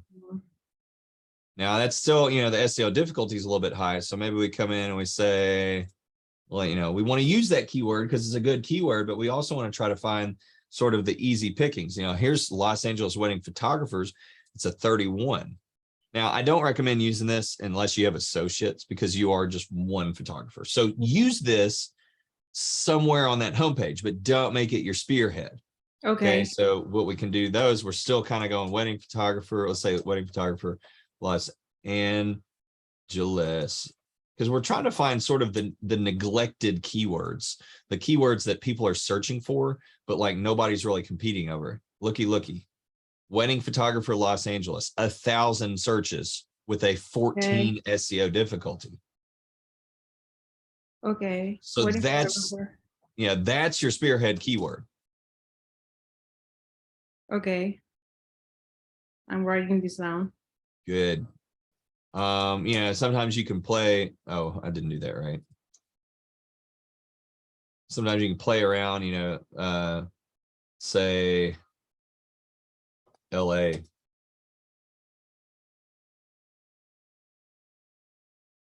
Yeah, not many people are searching that. Say wedding photographer in LA.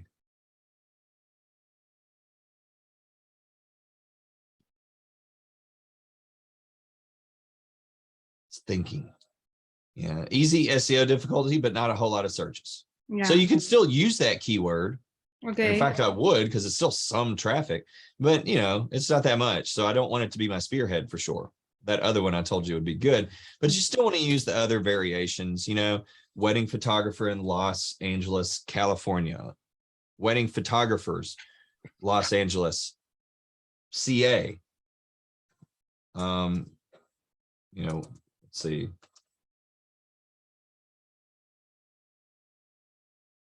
And Uber Suggest just kind of gives us a picture of how many people are actually searching for any given keyword. Okay, so I would change up your spearhead. We do need to make sure these other supportive keywords. Look at that. That's like hardly any searches, super hard. Think about somebody that's like, I'm going to rank for that, and then they get no inquiries, right? Yeah. But you do have a number of good keywords, so I would start using those keywords on that homepage specifically. You know, putting it in to your site title, you know, which that's where that wedding engagement photography in Los Angeles is. So I would swap that out. I'll change it for wedding photographer, Los Angeles. Yes, perfect. Love Okay. it. Same here, because you've got Los Angeles wedding photographer. I would make this an H2 and just add an H1 and make it what was it again? Wedding photographer Los Angeles. Was Wedding that the one? photographer, Los Angeles. Yeah, make that an H1 high up on your page. So like, for instance, like this right here, Okay. that can be an H1. So wedding photographer, Los Angeles there too. Yeah. Okay. Exactly. Let's see. The next thing, and I don't want to give you too much at once. Okay, just like I mentioned earlier, I like to kind of focus on the big things that I see step by step, because when you know, you take a lot of little steps and all of a sudden you look back and you went a pretty far distance, right? So I would let's see. So like, is this the way you edit? Like, is this No, it has like opacity. Should I change the opacity? I would, yeah, I'd take the opacity. I would like this, whatever it's called, the opacity or Yeah, it's whatever from the format page. I would take it off, because it doesn't, you know, it's people are going to make decisions based on your photography, based on that. So they're going to go, oh, her photos are so dark. That's what they're going to do. So, and I kind of see like how it looks whenever it first switches over. So I'm like, yeah, let's take that thing off, the overlay. That's what I was trying to say. Take that off. Also, another thing I would do is I would close up this white space right here. Okay. See how there's a lot of white space? Yeah. I would close that up so there's not so much white space. And then the next thing, and we'll stop at this because I don't want to go too far, is I would start crafting a mini about me. Okay, here in the main page. Yeah, I would do it like right here, because the thing is we want people to see your beautiful photos and then immediately assign the excitement they get from those photos to your beautiful face. We want them to sort of see the expertise and then go, oh my gosh, it's because of Ari. Like, also, even my photo there. Yes. Oh. I know, right? You're having to come out and be seen, you know, in the forefront. But what that does is now you're setting yourself up to be identified as the sort of this person to person, like they're developing in their mind a picture of who you are, which is going to create connection. Okay. Connection leads to trust. Trust leads to sales. Okay. That makes sense? Okay, so should I remove the about me or just leave it too? No. You've got what, the about me here? No, you for now just leave this. Don't worry about this section right now.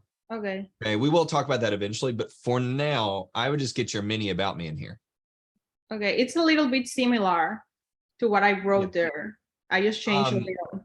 There's actually, so there's a specific video about the mini about me. So before you start in on this, just watch that. Make sure you watch that, because that's going to give you some specific instructions on how to do that mini about me. So review that first.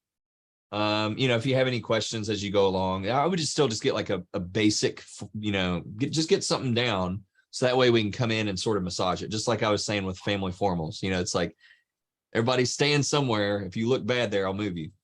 That's the same thing we're going to do with your mini about me. We want to sort of get it in place here. You know, watch the video, get something in place, and then let me help you from there. Okay. Sound good? Sounds good. Awesome. So 3 things. Get the, you know, change up your spearhead keyword. Okay. You want to be thinking about using some of those other keywords throughout your website, but we need to sort of build stuff out. Okay. So for instance, like the mini about me, we want to build that out, right? That's going to give us more places to put keywords, because we want you ranking for a bunch of different keywords. Okay. All right. Just like, you know, Ariel, like she's ranking for a bunch of different keywords out there in LA. We want you ranking for a bunch of different keywords out in LA, right? So number 1, keyword stuff. Number 2, get rid of that extra white space. Number 3, let's get you a mini about me up here after you watch those videos. Okay. Okay. Should I come to the next master class on Tuesday or next Thursday? You come on Tuesday. Come on Tuesday. If you can do Tuesday, come on Tuesday. You can come on Thursday, but really I recommend coming to, and you'll get a feel for kind of, you know, the differences between Roy and I, but I would for sure come on Tuesday, because I know exactly where you're at on this. So if you can't make it on Tuesday, come to the Thursday, right? Some people can't make it on Tuesdays. So, or vice versa. So, but I would, if you can come to Tuesday, come sign up for Tuesdays. Okay. Okay, perfect. So good to see you. Thank you. Same. All right, Ari. I'll talk to you soon. Thank you. Let's see. I think Shanoa is next, right? But do we have you? I saw you joined in on your phone. Yeah, there we go. We got you. All right.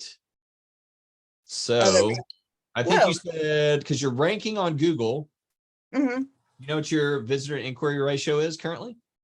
I don't know, actually. Okay. Is your computer dead? Yeah, it's dead, and I don't have the charger, so I'm not sure what we're gonna do. Yeah. Knowing your visitor to inquiry ratio would be super helpful, because that's the data we need to know. So it's not super high. That's one of the things I really wanted to work on, is that I have, so I'm spot number 3. I'm right below wedding wire. Yeah. Also, is it super loud? Let me close the window. It's not that bad. I hear a plane, I think, but yeah, Zoom does a good job at cutting out sound. So yeah. Right. Perfect. But yeah, I'm spot number 3. Good Lord. But I'm not getting a ton of inquiries. The lighting is everywhere. Yeah, so that's one of my main concerns. Because I feel like I'm getting a lot of traffic. It's just that not a lot of people are ending up at my contact page, or they go to the contacts page and then they don't submit anything. Yes. Yep. Nothing new here. We know how to solve those issues. The big kicker though is I really need you on your computer. I know. It's like literally not. So here's kind of my plan is I'm gonna go and get my charger. It's like a 30-minute round trip. So I'm gonna go do that, and then I'll come back home. So maybe I will just rejoin on my computer. Yeah, try rejoining on your computer. Right. That's gonna give us the data we need. If which we may still be on here, but if we're not, definitely like let's get you signed up for the next session. But I think it'd be good to, if we can look at your numbers and figure out what's going on. That's what we need to do, because otherwise we're just shooting, we're shooting into the dark. Yeah, well, I feel like I'll have time to rejoin. I feel like, how many other people are here? Like 3 or 4 other people? I don't know. We've got at least, I think 4. Okay. Yeah. I'm gonna leave right now, so I think I'll be able to rejoin in just a little bit when my computer. All right, sounds good. Be safe. Don't rush. Don't get hurt or anything. I feel bad. Thank you. Appreciate it. See you soon. All right. See ya. Bye. All right. Anybody else want to go next or need to go next? I'm gonna go straight down through my list. If not, Becky's back, but Becky said you said you want to go last, so I can go. Mine's pretty simple. Should only take like 3 minutes. let's do it. Let's do it, man. How are you doing, Alright. Cody? Pretty good. Last week you were telling me like to get a new headshot. So I actually got my wife to take some. So I like set my camera up and got her to take some. So I was just going to get you to pick one out. Hopefully one's good, or if one's maybe close. You sent me a message, didn't you? Yeah. Okay. I feel like I remember seeing this notification. You guys, if you do send me a message, number one, it's always going to be faster to go to the Facebook group, because I get you guys would not believe how many messages I get on Facebook. It's absolute insanity. So that is usually not the best way for me to see stuff. I do want to make sure that you get to take care of, though. And I do remember you send me something. So I've got those shots in there. So I've got them pulled up now. So are those the same pictures that you want me to look at? Yes. Okay, cool. Yes, I saw that you got the blazer, right? So let's see. Or if any's like not too good, I mean, make a suggestion on it. Yeah, I like really. So I'll show you what I'm looking at here, Cody. I actually really like this one here. I kind of wish you were holding a camera though.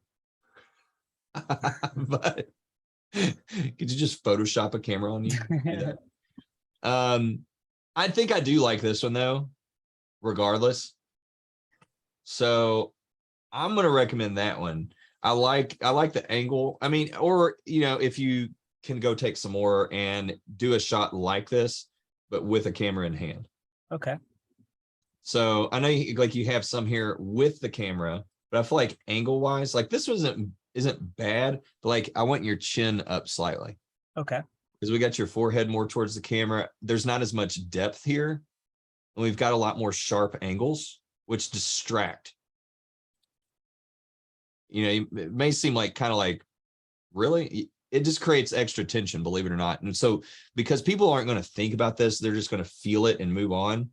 We have to just watch out for certain things like that, which this is fine. Like if you said, hey, I want to use this one, I'm not going to say you're a terrible person, but there's a few things. And this is kind of for everybody. Sharp angles. Okay. Usually more depth is better. There's always breaking of the rules on this, but I'm just saying, generally speaking, more depth is better. Also, I tend to try to say, avoid having the fist towards the camera.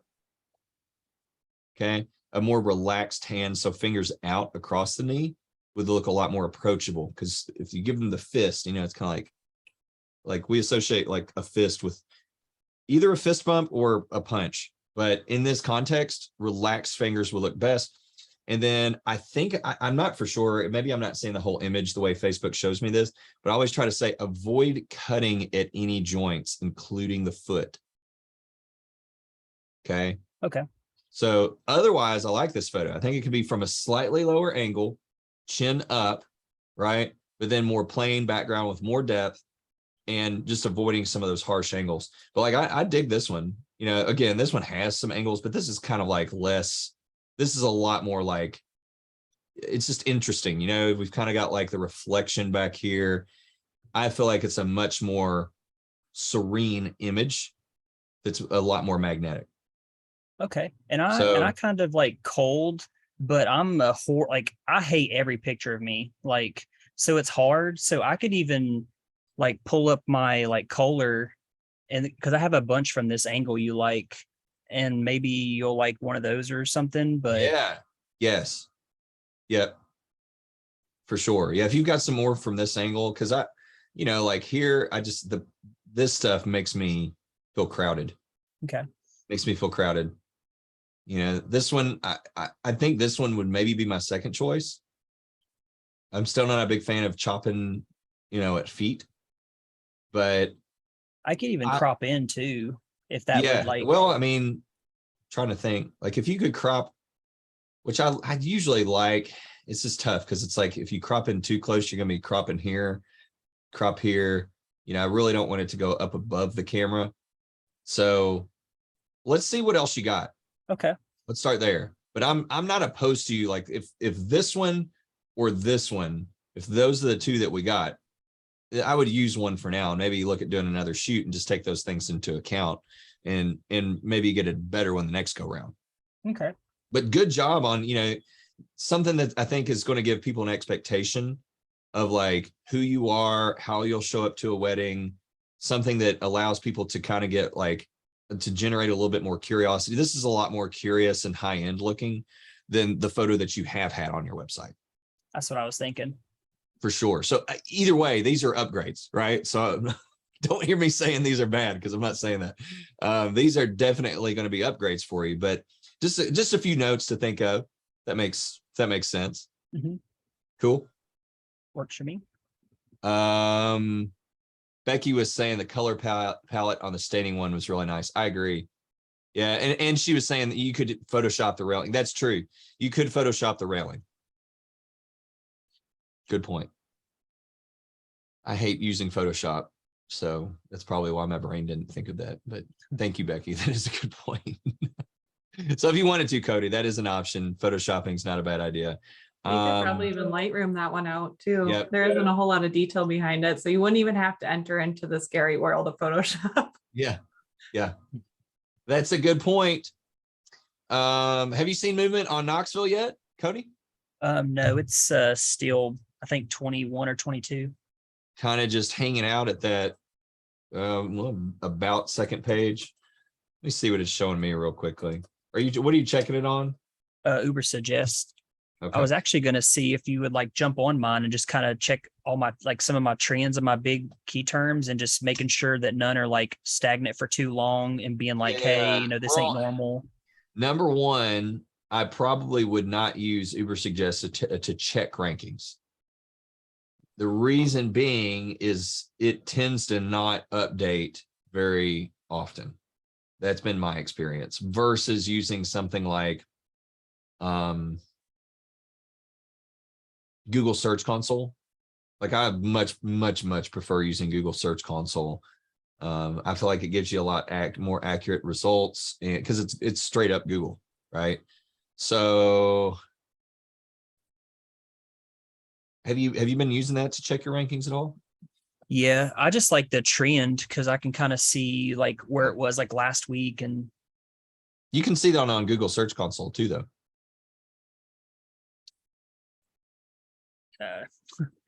I don't know.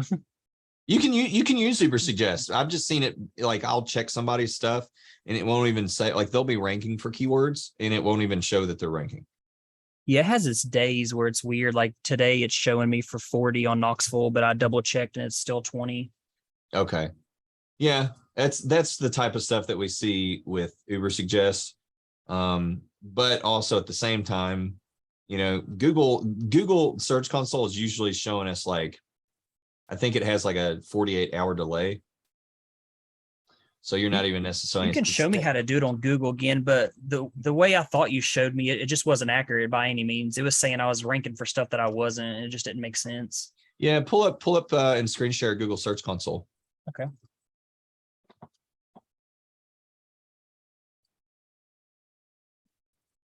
I'm just on this incognito.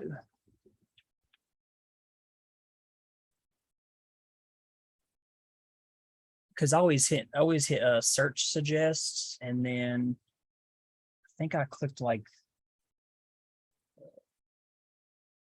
Yep. I'll request I just remote did control. this or So. something.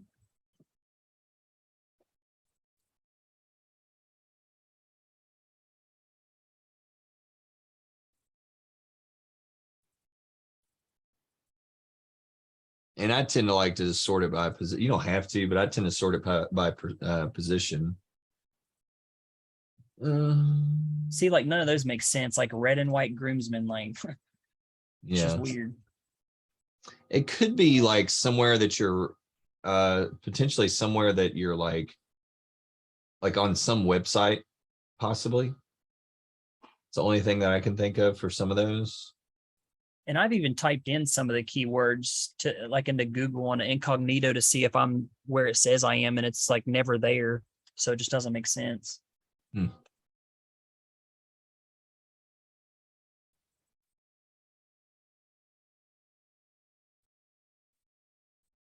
Let's see, like the Johnson City wedding photographer.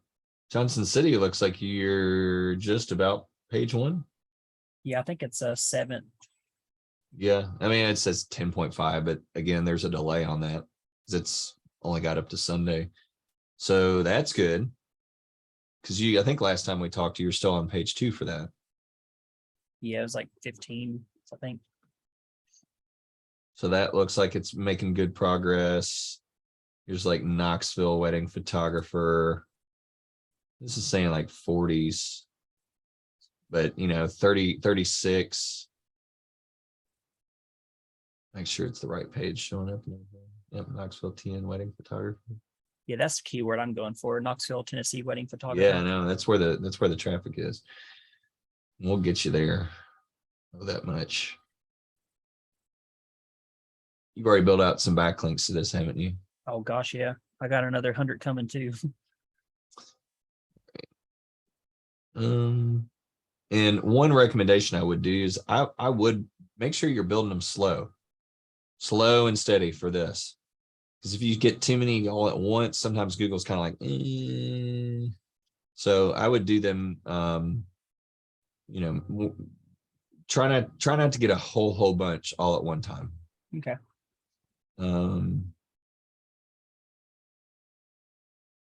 Yeah, I mean, it's showing up. It looks like you're moving up for stuff, but yeah, I think probably the only kicker on this is just needing to get some more, probably a little bit more authority built up, because that's a more competitive market than the Southwest Virginia.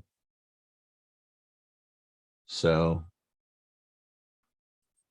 any other questions about that for now? Or are we kind of cool? Let you keep working on your, getting the image switched out and that stuff.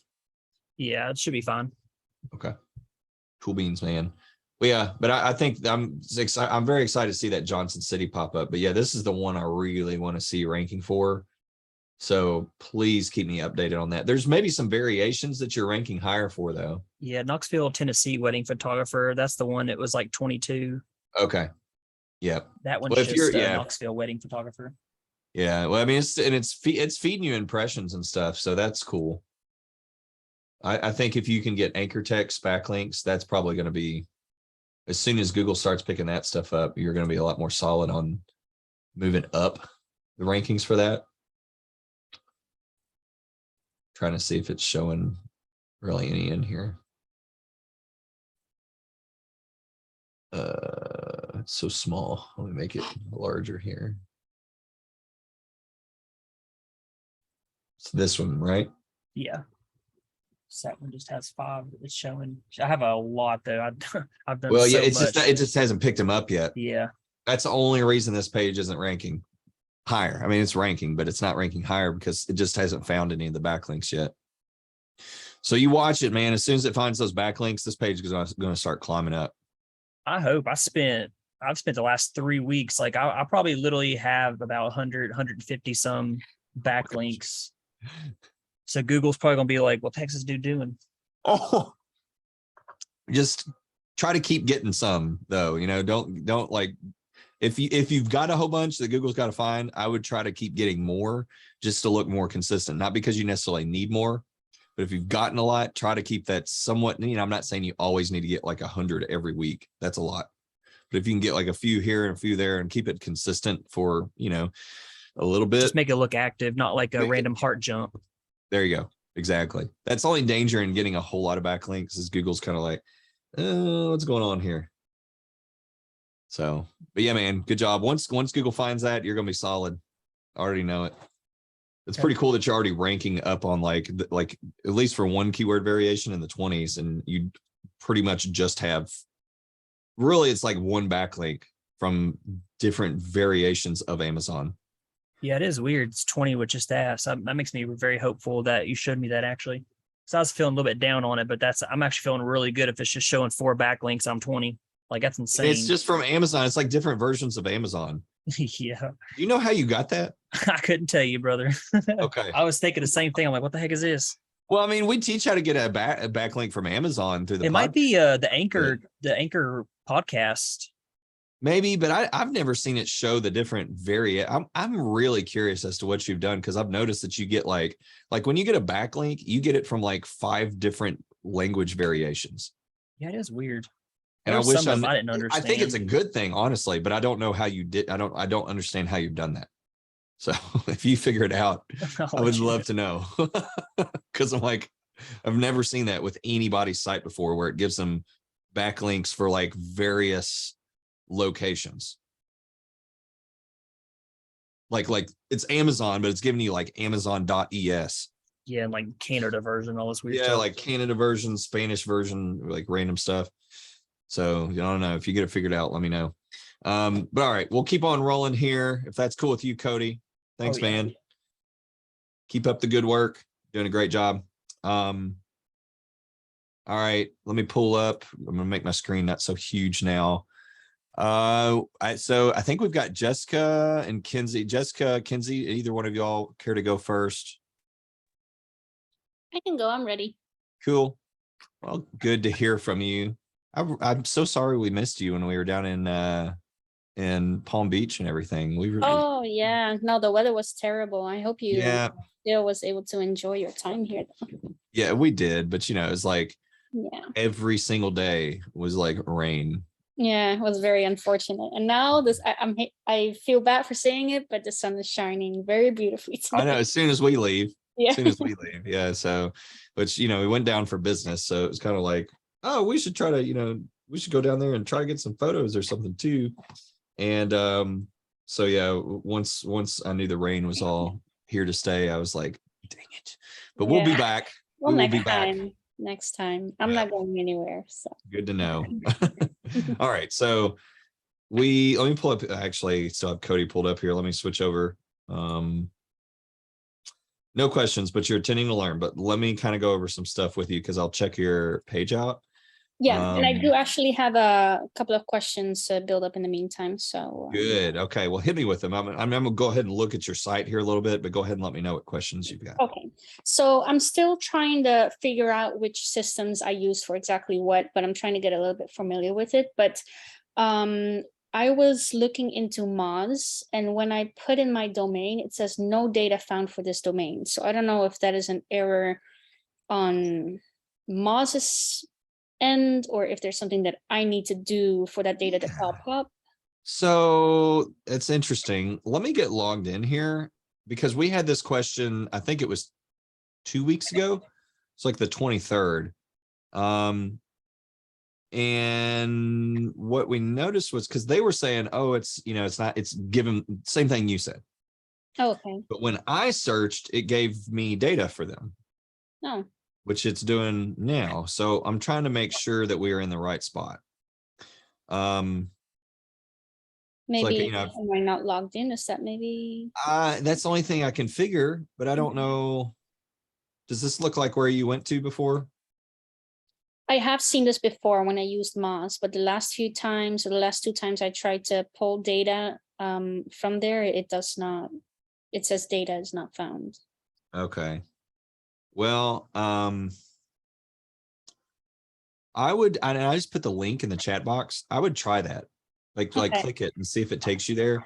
This is where you want to be, regardless. So if you're on the home page, where do you go to get this data?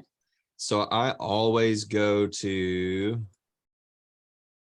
so it's pretty much just this. This is where I would save this link. This is just the straight link to this particular tool. Okay. Yeah. Let me see if it works now. But yeah, I mean, like I said, we had one other person that did that too, but I don't know. Now it works, so maybe I have a broken link or something. I mean, it gets to Moz, so I don't think the link is broken, but maybe it's a different. Were you using a link that I gave you inside the videos? I think I do, yeah. Okay. Well, yeah, if that is happening to anybody else, let me know. Maybe Moz has updated a link, and I may need to update the link that's inside of the course videos. So if anybody else has noticed that, please let me know. And I'm more than happy to update that. But I've heard that from 2 people so far. So not a whole lot of people, but if 2 people are experiencing the same thing, I start perking up my ears. But hopefully that works for you now. At least we've gotten that figured out. Did you have another question about that, or was it something else? Not about that.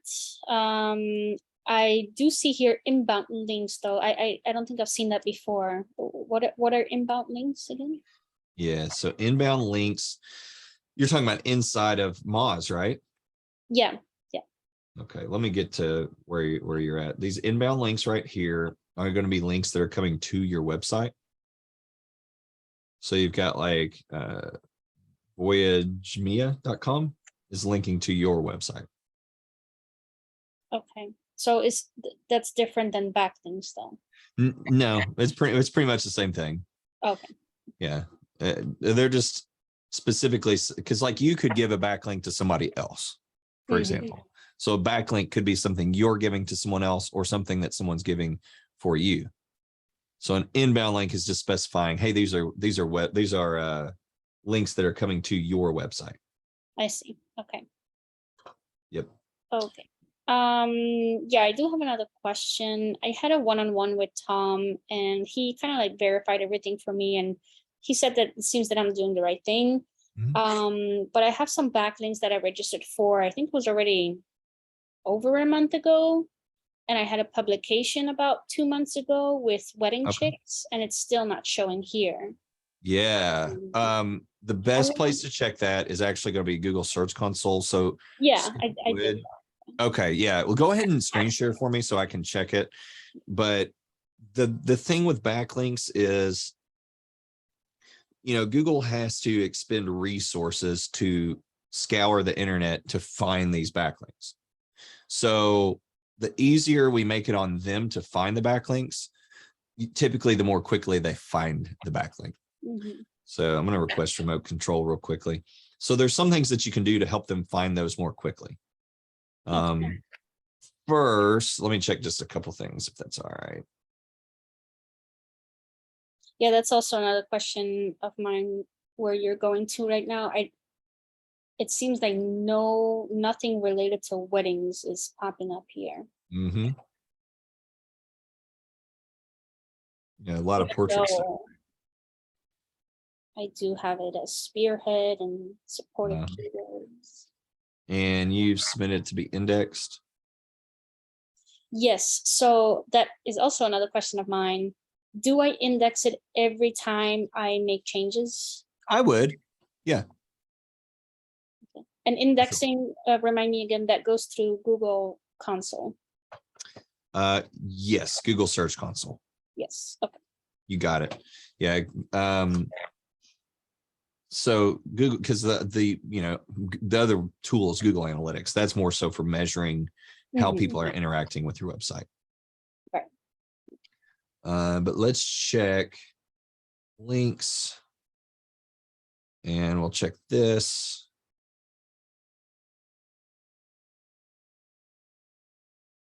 Yeah, so like right now, some of the backlinks you've gotten, they're just not showing up, right? Right. So the best thing to do in this instance is to do what's called multi-tiered linking. This is for the impatient. Okay. When I say I mean, it's kind of like, I have patience. I just feel like I don't know what is normal, basically. Yeah. I don't have anything to compare it with. And I see a lot of people, I changed my spearhead keyword and then I woke up the next morning and I'm on page 1. I'm like, wait, am I doing something wrong? Or no. It's very normal, especially if you don't have a whole lot of backlinks already. Okay. So generally speaking, people that rank like, okay, Cody, how long did it take for you to rank on page 1 for the like Southwest Virginia one? You still here? I don't know if Cody's still here or not. I think it took Cody like 4 hours, like literally 4 hours. Yeah, I think it was 4 hours if I remember correctly. Wow. So now it's going a little bit slower for Knoxville though, right? So he's been at Knoxville now for, I don't know, probably 45 days or something like that now, which is still great, honestly, because in the SEO world, what people will tell you to expect to rank in is about 12 to 15 months. We're aiming for like 90 days or less, 30 to 90 days. Some people, it's like 3 weeks. I think I'm already halfway past that, if I'm not mistaken. What about, you're talking about between the 30 and 90 days? Well, yeah, I think it's already been like 6 weeks since I joined the program now. Okay. And I'm still on NA for my keyword. Yep. If you haven't gotten a lot of backlinks or they haven't been found yet, that tends to push people towards the 90-day mark. I think Ariel, who again, she is, and I keep kind of bringing her up because she's such a new website. Yeah. Ranking in such a competitive market. So like there have been people that have been there for probably 15 plus years that she's ranking ahead of. So that's why I use her as an example. Yeah. But I think it took her about 120 days. Okay. She went like I'm in no rush. I just want to make sure that I'm doing all the right things and that I'm not like missing something that, you know, I should. And we'll check that. We will still check that. So that's one thing, because I don't think we've gotten to check too much so far. So I want to make sure that we do get to check stuff, because a lot of times that it can be little bitty miniature, you know, like something that we can make tweaks on that's going to make a drastic improvement. And we'll look at your site, but let's chat about the backlinks real quick. If you've gotten some of those backlinks, typically what I recommend is, like, if you've been, you know, published somewhere, like make sure you post that, you know, hey, I got featured in, you know, such and such publication, post that to your like to Facebook with a link to that page.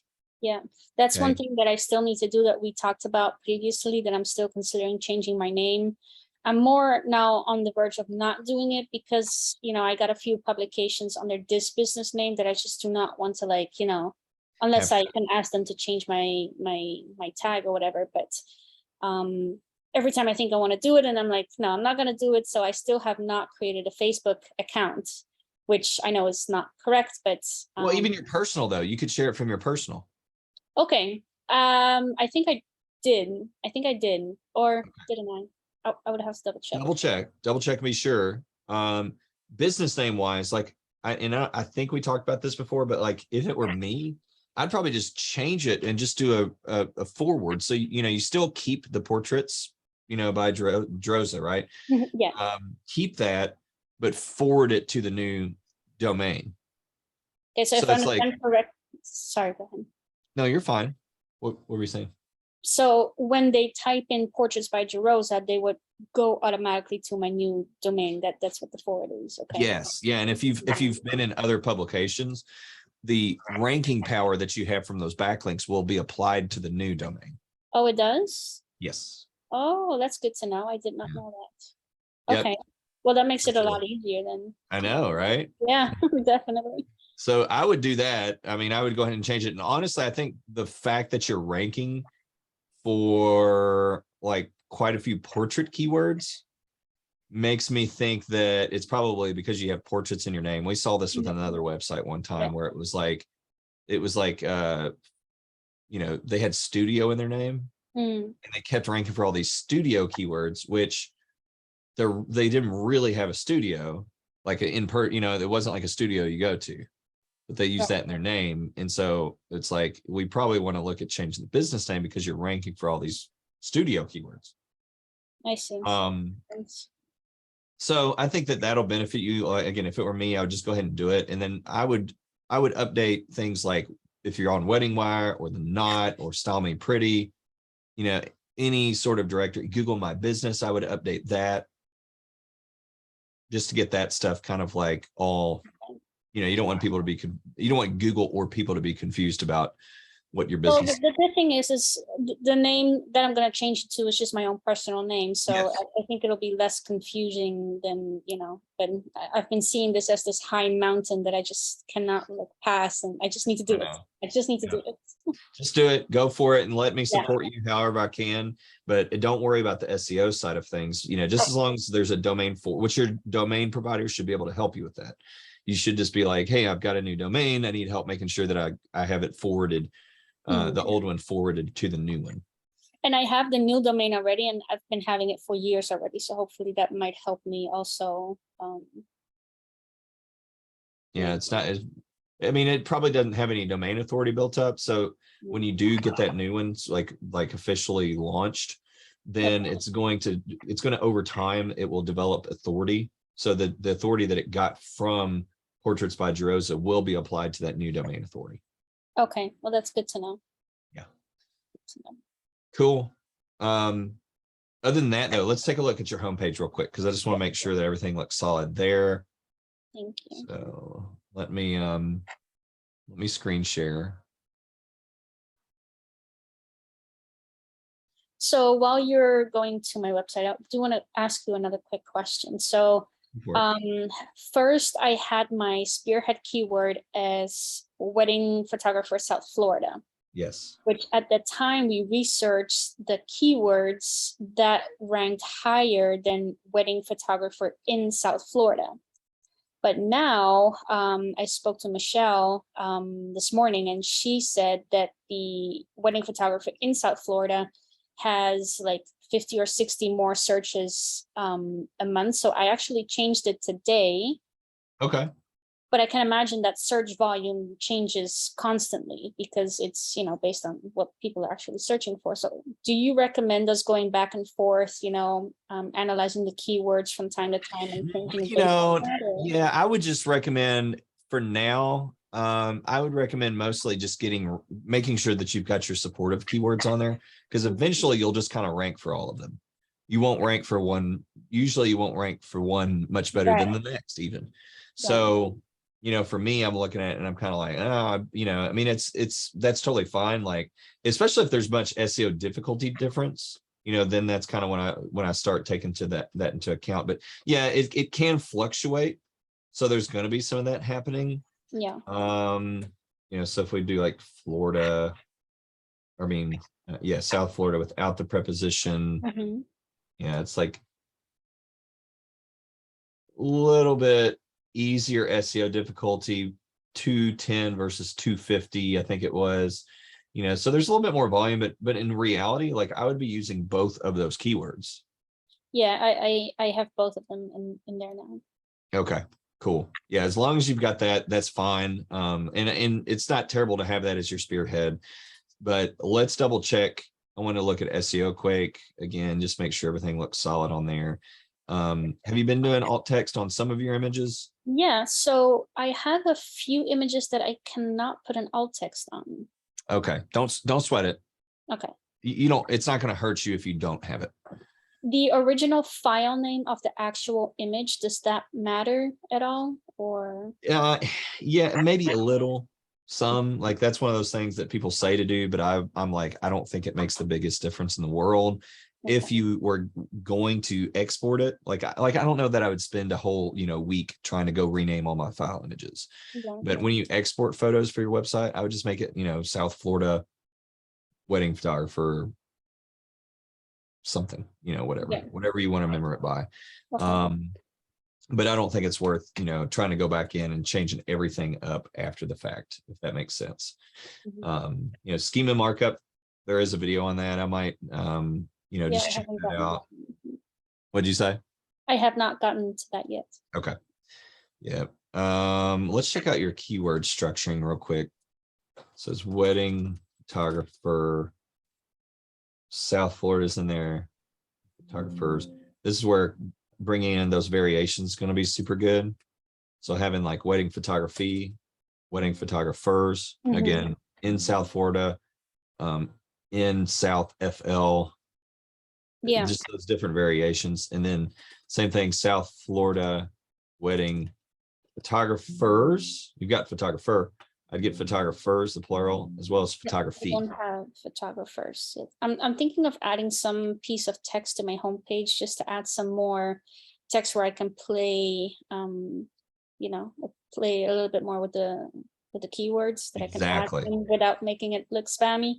Yes. Because I don't have that much text on my homepage, so I'm trying to. Well, even here, for example, yeah, you could put you know, South Florida wedding photographer reviews. Okay, that's a good one. I mean, sometimes it says, or, you know, South Florida wedding photography reviews. Yeah. Sometimes it can just be like here's another example. I have it in there.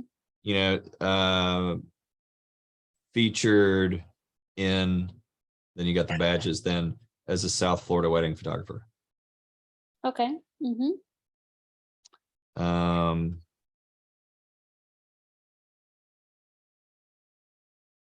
So you got a keyword there. And that's just my footer. Yeah. One thing I would, before I forget, I wanted to bring this up. I personally don't like having the socials because you want them coming to your website from your socials. Because if you get them back here, that's more of a grocery store model because now your competition is able to be compared to you and it's very portfolio focused. So the recommendation is take off the socials because you don't want people leaving your site. Okay.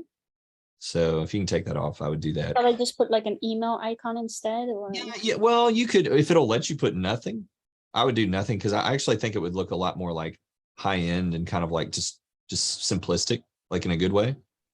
So if you can put it to where it's just nothing here, I would 100% do that. okay. But then still have like a link to my Instagram on like my contact page, or I don't like putting links to Instagram. no. At all, because like you're sending them into the world of competition. The only reason they want to go to your Instagram really is to see more of your images, but like Yeah. they can do that on your site. So to Mhm. keep them on your site longer and to keep them from, basically just send them back into the, red ocean of all the different wedding photographers. Okay. I like to not send them to socials. If you were a Fortune 500 company, right? Where Which I'm not. like something like that, like, yeah, like let's give them your LinkedIn and your Instagram and all that kind of stuff. But it's just like, number one, like Instagram's a lot to manage if you're going to do it really, really well, right? If they I am want to very find active you, on like, Instagram though. what's that? I am very active on Instagram though, but I do get your point. Yeah. Yeah, well, and that's fine. I think it's fine to be active on there, but get them coming to your website. Mm-hmm. And if they want to find you on Instagram, I 100% believe they're gonna go find you on Instagram. Yeah. Yeah. But I just don't want them leaving your site because your website's kind of like your home court. Mm-hmm. So that would be my 2 cents on it. But maybe the only other thing I say we leave it at this because I don't want to give you too much, but I would say let's this is where you start storytelling. Okay, so like right now it's formal, or say it again. Does this sound too formal, or? Well, there's a video on the mini about me, generally, which I would still go watch it. So don't hear me say don't go watch it. I would still watch it. However, just to give you kind of like a flyover, instead of using this as sort of like just a introduction to you, which is not bad, but instead of just going straight into introducing yourself, storytell an experience that one of your ideal clients has had on their wedding day. So a large tear rolled down Jonathan's face, ... Okay. The first time he's, as for the, and that's the headline, right? Because that's like, instead of going like, oh, here, because they've looked at 10 other photographers, right? So every photographer is going to say, hi, I'm so-and-so. I like coffee, golden doodles, and long walks on the beach. Mhm. I like all those things personally. I like coffee. I have a sheep-a-doodle, but I also like golden doodles. And I really like going to the beach, doggone it. I do love that. However, in order for you to stand out, what you do is you do something different. So you storytell up here. Mm-hmm. So enter in your ideal client experience to drive curiosity, because curiosity hooks them. So that's a hook. So then you briefly tell the backstory below that. Then you get into introducing yourself. So for example, like mine is, and look, yours doesn't have to be just like mine. Okay, you may say, somebody told me one time, yours sounds cheesy, Jeff. And I was like, perfect. Use a story. Like you may talk about how elegant somebody was in their, Jimmy Choo shoes. Like, I don't care. Talk about what your ideal clients want to hear. My ideal clients like my story, which is a large tear rolled down Jonathan's face. It's for the first time he saw Chelsea walking down the aisle, not only as his lover, but as a woman that he was going to spend the rest of his life with. Oh. In that moment, I never felt so satisfied in what I do. Beautiful. Okay, so like that. Now I've introduced myself in the context of this image that they're seeing, that they're probably going to imagine themselves in, right? Because they don't know who you're talking about. They almost begin to read themselves into that story. Yeah. So now you're a vision caster And now you're officially a neurotransmitter drug lord. You're providing the internal chemical responses, which create an attachment to your persona. So I now make them addicted to me. say it again. I make them addicted to me. Yes, you're making them addicted to you, which, sounds terrible, but it's a good thing, right? And so now you can introduce yourself, for me, it all, well, at first it's in that moment, I felt like XYZ, because now you're introducing yourself into that image that they've developed in their mind, right? Then it's, in this moment, I felt like XYZ. For me, it all began when, and then you give that brief backstory of, I climbed up in the attic after grandma asked me to grab the Christmas lights, and I saw grandpa's old film camera. Fast forward today, I'm photographing X type of couples, producing X type of photos that produce X type of emotional benefit. Yeah. So if you'd like to see more about what it's like working with me, click the button below. And I really like people going, I do recommend that you send people to the experience page at that point. And then that experience page is all about getting them to visualize themselves working with you. You've gotten them to visualize themselves being sort of like in the shoes of these types of people by storytelling. Then the trick is getting them to visualize themselves actually working with you. Yeah. And then there's also a video on the experience page. So that'll be another one to check out. But, that would maybe be the only other thing that I recommend is, start working, watch the videos on the Mini About Me and the experience page, but start working on that, because that's going to be how we start getting people to connect specifically with you. Okay. As Google finds backlinks and stuff, it's going to move you up. I did mention that you can post on Facebook, but the other thing that I didn't get to mention before that's tied to getting Google to find those backlinks is you can create a multi-tiered linking sort of page where you create like a places I'm featured page on your website. It doesn't have to be linked from anywhere. It doesn't have to be in navigation. And you just, it's like Wedding Chicks. Wedding Chicks is a online blog publication that features XYZ, and then you link to your profile on there. And then you index that page, and you can have multiple places you've been linked to from there. Okay. So, Wedding Chicks, P-Base, wherever you've been linked at. Now you're basically just saying, hey, Google, go look at these pages specifically. Does that make sense? Yeah, absolutely. It's kind of like a shortcut. You're creating a little wormhole for the Google robots to climb through so they can teleport straight to those linking areas. We outsmart them. Yeah. So good for now. That's a lot. So I hate to give you anything else. For now. Let me did you see my supporting keywords?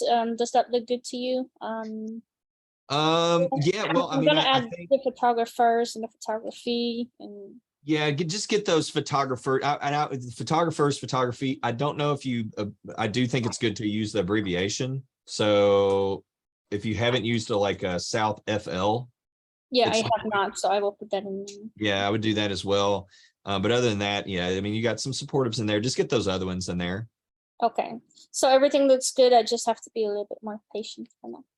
Yep. Yeah. We need to get Google to find those backlinks. Because again, your website's not, it's I think the name change will be good for you because it'll probably shock Google a little bit into going, wait a second, they're not just about portraits, because the search terms you're showing up for right now are pretty much portrait stuff because it's in your business name, and that kind of makes Google go, they probably should be ranking for that. So that'll help you out.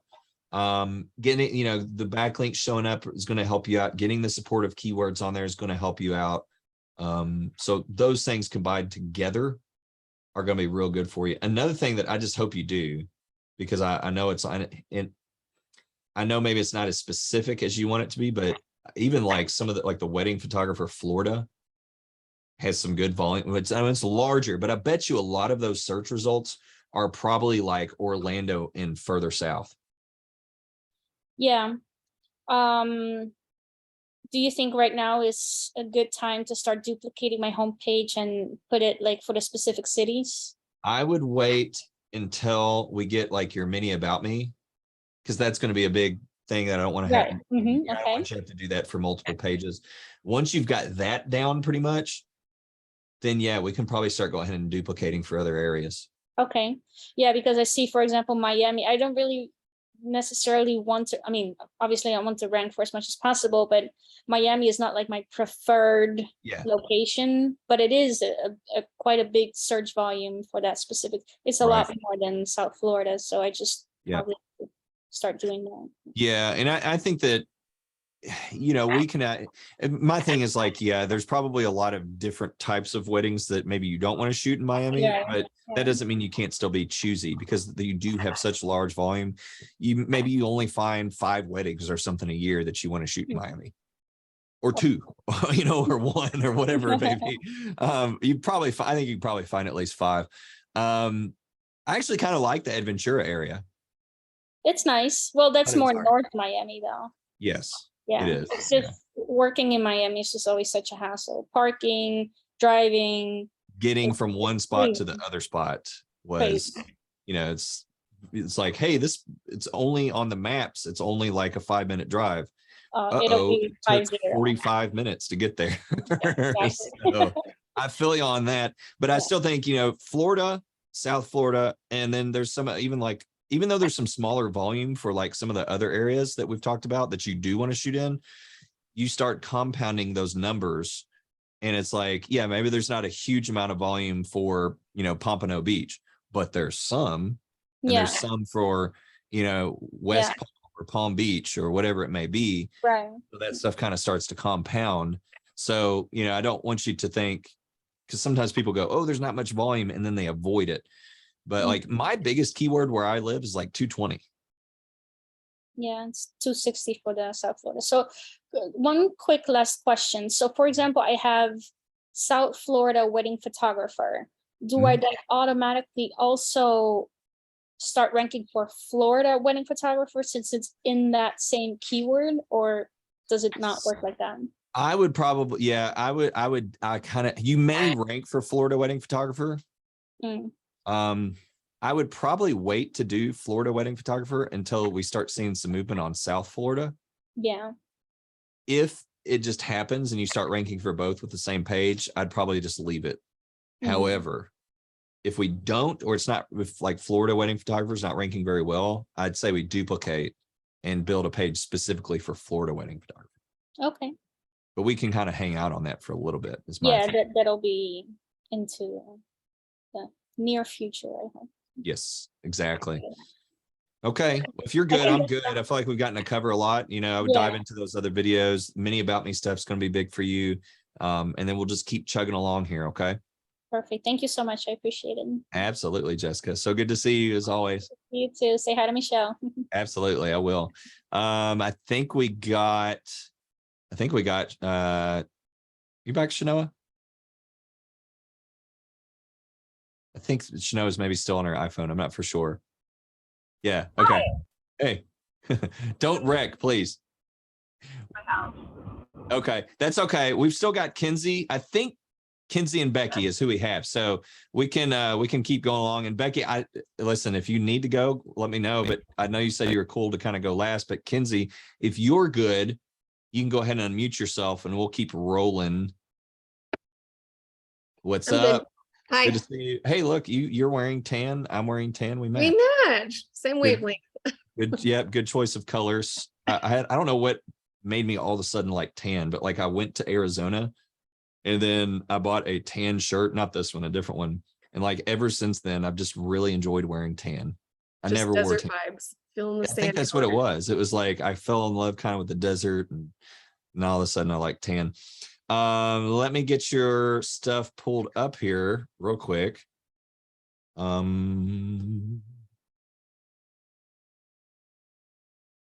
right, got it. So you made changes we discussed last session. Saw a decrease in rankings, which is not that weird. So let's start though with pulling up Google Search Console, see what the numbers are there. Okay, you want to share? And yeah, screen share that for me. Usually there is a decrease before the increase. So yeah, I hope that's a good sign for me. Yeah, it's always one of those things that people go, oh, I thought, it's like, I thought it was going to be a straight shot. And I'm like, it is more like the stock market. Mm-hmm. It's like you buy and then it drops, It's so stressful. Yeah, that's why the video talking about how to check your rankings, I mentioned mental health in that video. Is that a new one? No, it's been in there. Oh, It's, okay. yeah, it's the one where I talk about SEO Quake or SEO Edge. Mm. And I'm like, hey, it's up and down and all this. You just gotta, it's good to kind of keep an eye on it. But if you base your mental health on it, it is going to be a rough life. Yeah, agreed. All right, so I see Dallas wedding photographers poking up here. Let's see what that's doing. All righty. So 30, it's got you at what? Like right 36.6. So, that's pretty slow and steady. That's not even much of a drop. Now, this is a little bit of a drop. Mm-hmm. Generally, and I'm trying to say over the course of from here to here, that's not much of a drop. That's a little bit of a sharp drop. Generally, we do see those sorts of drops. Either you did something bad or it's about to make you go higher. Okay. So I'm not too worried about it, but I do want to dive a little bit deeper into this. I think it's interesting that the impressions has dropped so much. That is weird. That's what I find interesting. So I wonder if just less people are searching right now, possibly. It's the only thing I can think of.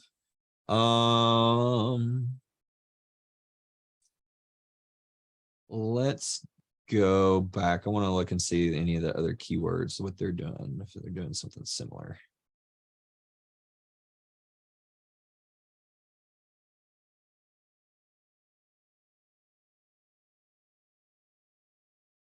Wedding photographer, Dallas.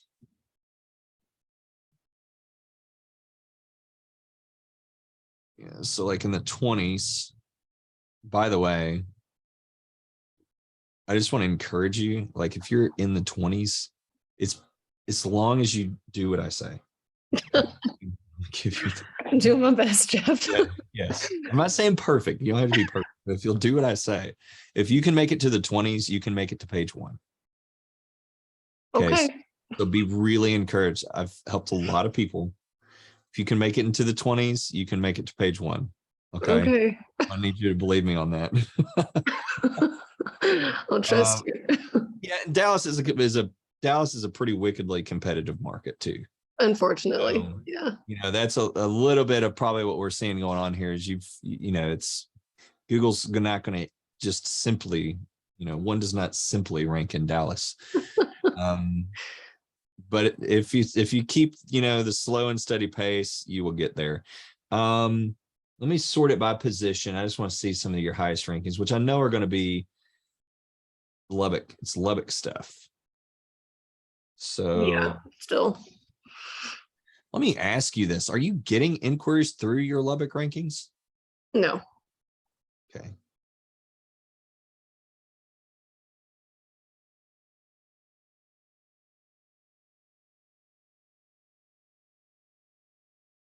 I just saw Mary Poppins wedding dress. I was wondering if you were going to catch that. I have a Mary Poppins bag. I call it my Mary Poppins bag because it has everything you need in it. Ah, okay. Now I get it. Now it all makes sense.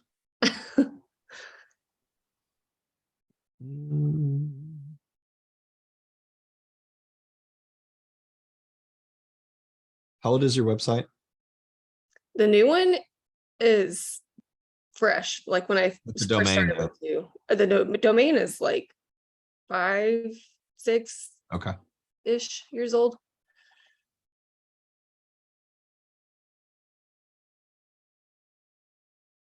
The referring domain is because I rebranded in November. So Okay. that one's newer, but the referring one is old.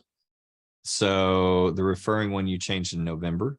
Yes. Okay. Yeah, last November. What was the referring one? Tilly and Bow Photography. Can you spell that for me?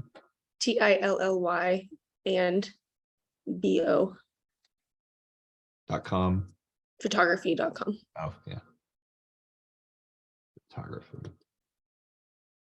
And I don't know if that's working correctly or not. No, I can double check. How old was that one? About 6 years old. Okay. Yeah, it is redirecting. So that's good. But it only had a domain authority of 2.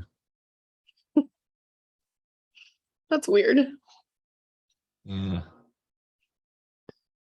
Hmm. I'm just double checking a couple things on that.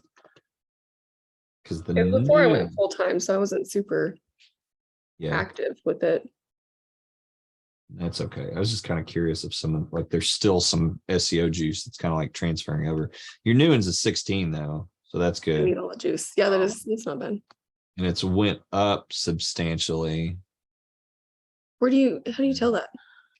Moz will tell you that. Oh, okay. Yeah, so like June, let's see. So May 22nd, you were a 9. Today, you're a 16. Okay. So your domain authority is going up.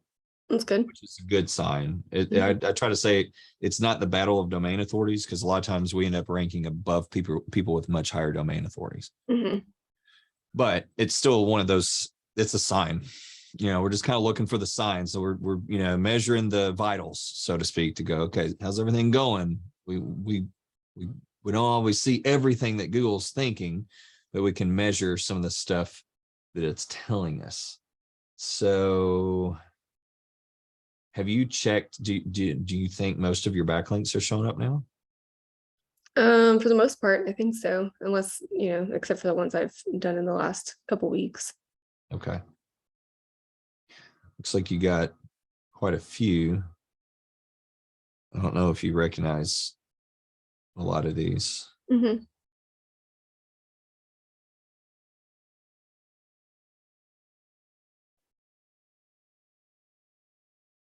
Unsplash. Is that one that you did you do stock? I have no idea. I hired somebody to do backlinks months and months ago, and they got me some that I didn't know about. Okay. That's Unsplash is a stock photography website. Oh, okay. So Worked for me. Just curious if that one's maybe that may actually be a good backlink there. So for what it's worth. That's not your photos though, is it? Nope. No babies for me. All right, let's see. You did get the wedding chicks one, right? I believe so. I think it's a little bit further down.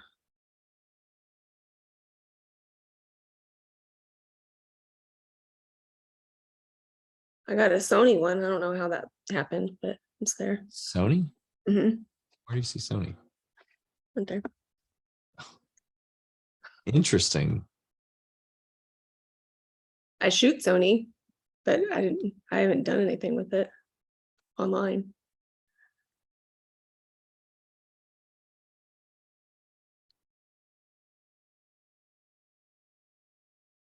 That wasn't me. That was somebody I hired for sure. Looky there. Add that to the list. Yeah, that's probably a pretty good one. Although I'll double check it. I mean, do you have the NoFollow app installed? Yeah, it's on there. It should be showing up automatically. I'm wondering if that's URL shortener. It's this one, isn't it? Yeah. Yeah. It should be automatic? Yeah, it's on. Okay. I have mine where it's only if I click it, so that's why I asked that. Oh, okay. Yeah, I just So that must be a do follow then. Neato. Yeah. So everybody watching, go get your Sony.com profile.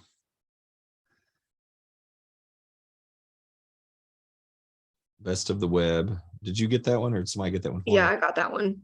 Okay.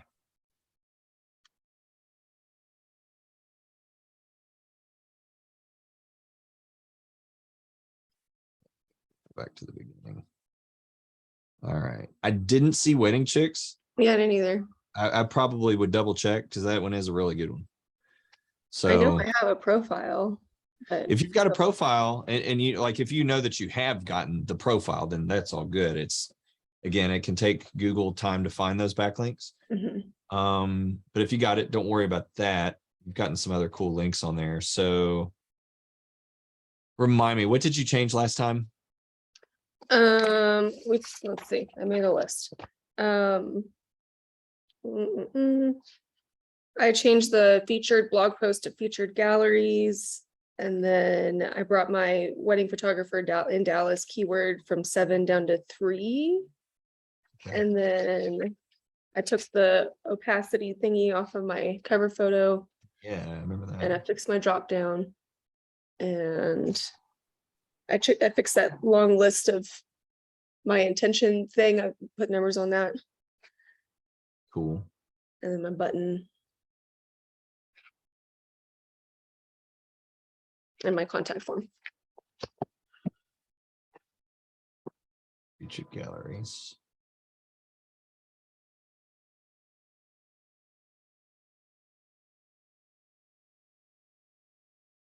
Let me just double check your keyword structuring.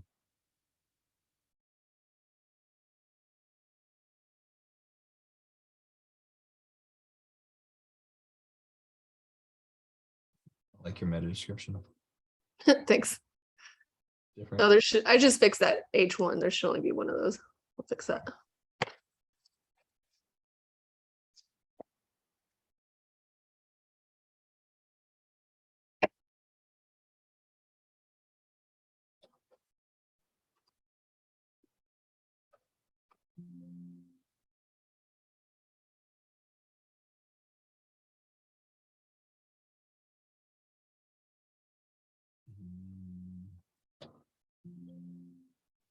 Got Dallas. Dallas, is it Dallas TX is what's on there?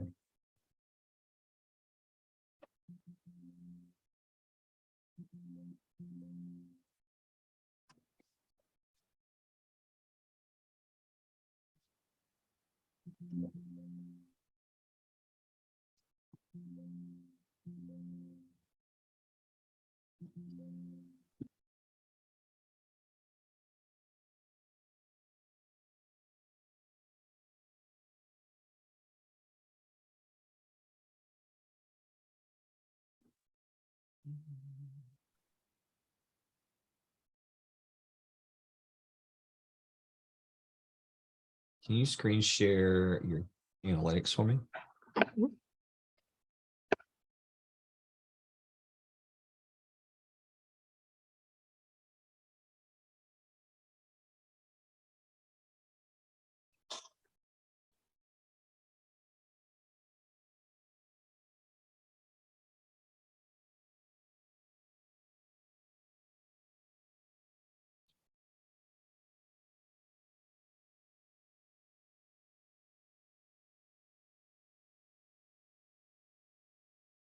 I did not know that little drop down menu was right there. What'd you say? That little drop down menu. I didn't know it was right there. I've just been putting Yeah. in the manual dates. Yep. Good. Yeah, that way you can kind of get a better idea of stuff. So bounce rate, good. Saturation is pretty good. So I don't think you're going to have too much of an issue there. I think you're at the phase though, where I'm like,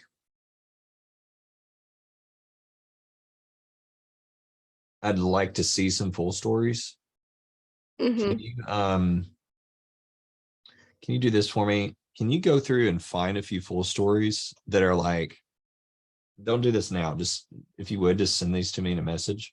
Sure. Send me maybe 5 different sessions that are not robots. Okay. They can be anywhere, more variation, the better, anywhere from 15 seconds on up. Okay. And I want to review those and start figuring out which spots where people might be not doing exactly what we want them to do. Okay. I have updated quite a bit. I added that video today, and then I switched up my pricings. Last time I had it just like on my menu, and now it's like kind of hidden away. So it's still there, but it's not obviously there. So we can meet in the middle, and some other stuff to try to increase that stickiness of people to hang around for a little bit longer. Good. I love it.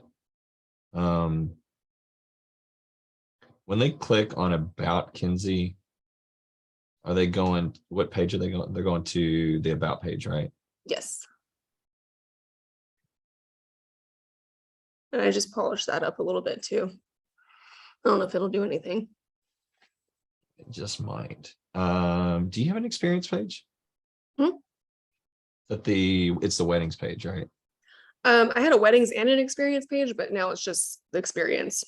But it's all. It says wedding up in Navigate. It says weddings, but I think that's the experience page. I keep getting them confused. I'll double check. Okay. Try sending them there versus the About Me on that first. Okay. Like below your mini About Me. That's one thing I would recommend changing. Let's see how that affects session duration. I see that you numbered stuff on that experience page, so that's good. So send me like a few sample videos from Full Story. Let me review those before we go any further. Okay. Does that sound fair? Yep. Cool. All right. So for now, I don't want to give you too much. I don't really want to give you too much else to do because I feel like it's going to be busy work. Okay. Whatever you think. Yeah. I think a lot of it at this point, because your numbers are within tolerance. So I want to see what's going on in Full Story first, and then maybe make some more suggestions from there. Okay. All right. Sounds good. Thank you. Right, hang on tight. All right. Thanks. No problem. All righty. So we've got Shanoa. So we got Shanoa and then Becky, and then I'll have to jump off for live stream. So let's go ahead and take Shanoa. If you want to unmute yourself now that you've made the trek back. Oh, yeah, we've done a whole adventure this morning to get here. And screen share for me. We're gonna go like pretty quickly, just to make sure we get Becky, and so hopefully again it doesn't feel too much like drinking from a fire hose here. Yeah, that's okay. Okay, I guess I'll let you do it. Yeah, no, well, if you want to, like inside a Honeybook, if you want to go to, I know you've got stuff up here, so I don't want to click off of it. But if you want to go to like back to your dashboard to go to your inquiry sources. Sure. So you can click on tools up at the top. Yeah, and I can do it now if you want to. Yeah. I actually have never looked through this before. Yeah, this is fun. As long as everything's actually feeding data through here, that's kind of the kicker. Okay, got it. Okay, do you have on your form? I do, and I haven't been great at tracking it, so I think these are probably all from Google. Yeah, that would be my guess. I would double check like on your form if they can select that, then I would make that a required question personally. You know, they can't, it's a type in, so maybe I'll just do a drop down instead because they just type in where. But yeah, that's a good idea, is to just do a drop down. Those are probably, I mean, it could be other sources, but we've got September. Let's get like more of a shorter time frame here. Let's take like maybe let's do just July, and then we can go up through September. Sure. Oh, no, why did it do that? I'm trying so hard. Oh, I don't know.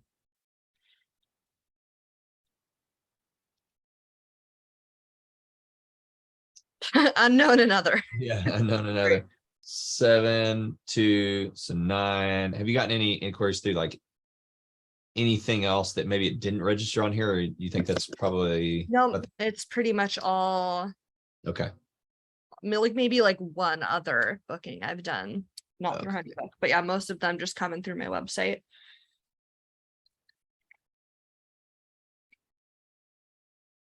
It may need you to sign in. Is it this one? Oh, maybe. God, I've had such a weird time with Google Analytics. It takes me like 10 minutes to actually get to. Get on the inside of it. Yeah, I don't know what it is because I have. Okay. Oh, sorry, you're doing stuff. No, you're good. All we need is to get it. As long as we get on the inside, I don't care. It's all good. Okay, so we go into behavior. Yeah. We'll look at site content, landing pages.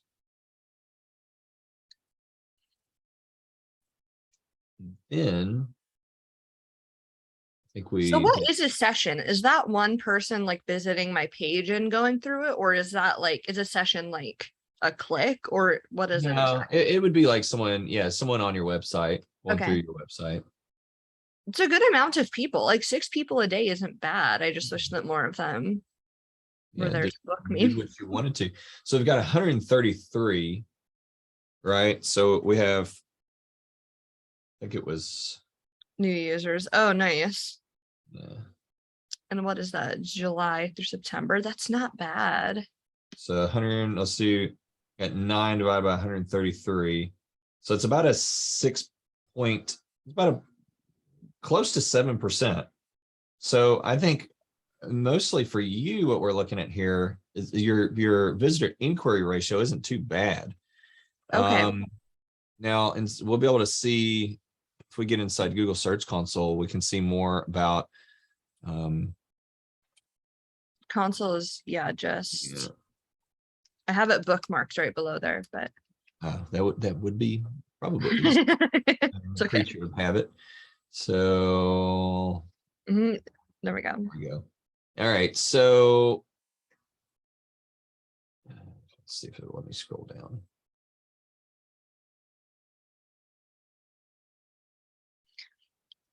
And then something we can do this after we search through this strip, but I want to look into starting to rank for Seattle and Coeur d'Alene. And so I wanted your insight on the best way to do that. Yeah, for sure.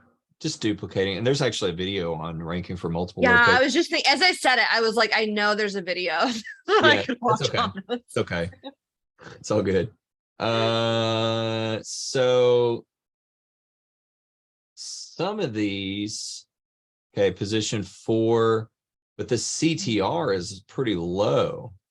Yeah, that's So that's where I'm going to recommend, when we see that, that means meta description. So even though you're ranking well, your CTR is kind of low. So like real low. right. 4% is just, it's like oddly low. So Okay. the model of a good meta description is generally, you can say something like that stands out, like what Kinsey did was good, where it was like, I see that ring on your finger. It's just different than everybody else. So really the best practice is go to the first page of Google, read other people's, and start getting an idea of how you can be different, number one. Number two, sort of the format is being like talking in first person, which you did. The 3 things that I recommend trying to fit in there is going to be long. Yeah, I mean, I would maybe even consider taking out the Capital Spokane wedding photographer. Yeah, because that's already there. So where do I go? Okay, it's been a minute since I've updated my meta. You show it, right? Yeah, I'm show it. Let me log in here. And even like, yeah, I would page info, is that no, that's not it. no, I want to say it's SEO settings. Oh, yeah. Okay, so let me just take this out. Yeah, take it out, and then you just want to be able to say something to the extent of I produce X type of photos for Y types of couples producing Z type of emotional benefit. Okay, so now you have to think of that, because you have to think through, what do I produce and who is it for, and what emotional benefit does it give them? Okay. But you're talking in first person, which is good. You know, I would maybe even consider taking out the Hey Lovebird, possibly. Okay. You know, my focus, like I would almost get straight to it. Just like so like so how about Would you even leave the I'm Shanoa in there? You can, but like, you can even say like, hey, I produce X type of photos for X type of, Y type of couples producing Z type of emotional benefit. And you can still give them a CTA. So like, I take candid, authentic, timeless photos for blank couples who want whatever. Okay. Yeah, I can redo that. Awesome. That would be number one before you do anything else. I would do that because your CTR, like your traffic, that's where you're having a bottleneck. But number two, also ranking for those other locations, which is the video for, will also get you more traffic because you're getting them to convert. You're almost at like you're close to 7%, which is pretty killer. Converting rate is okay. It's your just conversion rate is good. Okay. It could be better. Don't get me wrong. Like there's it could be better, but it's like above average. I consider average to be like 2.5%. Oh, okay. So I'm doing good then.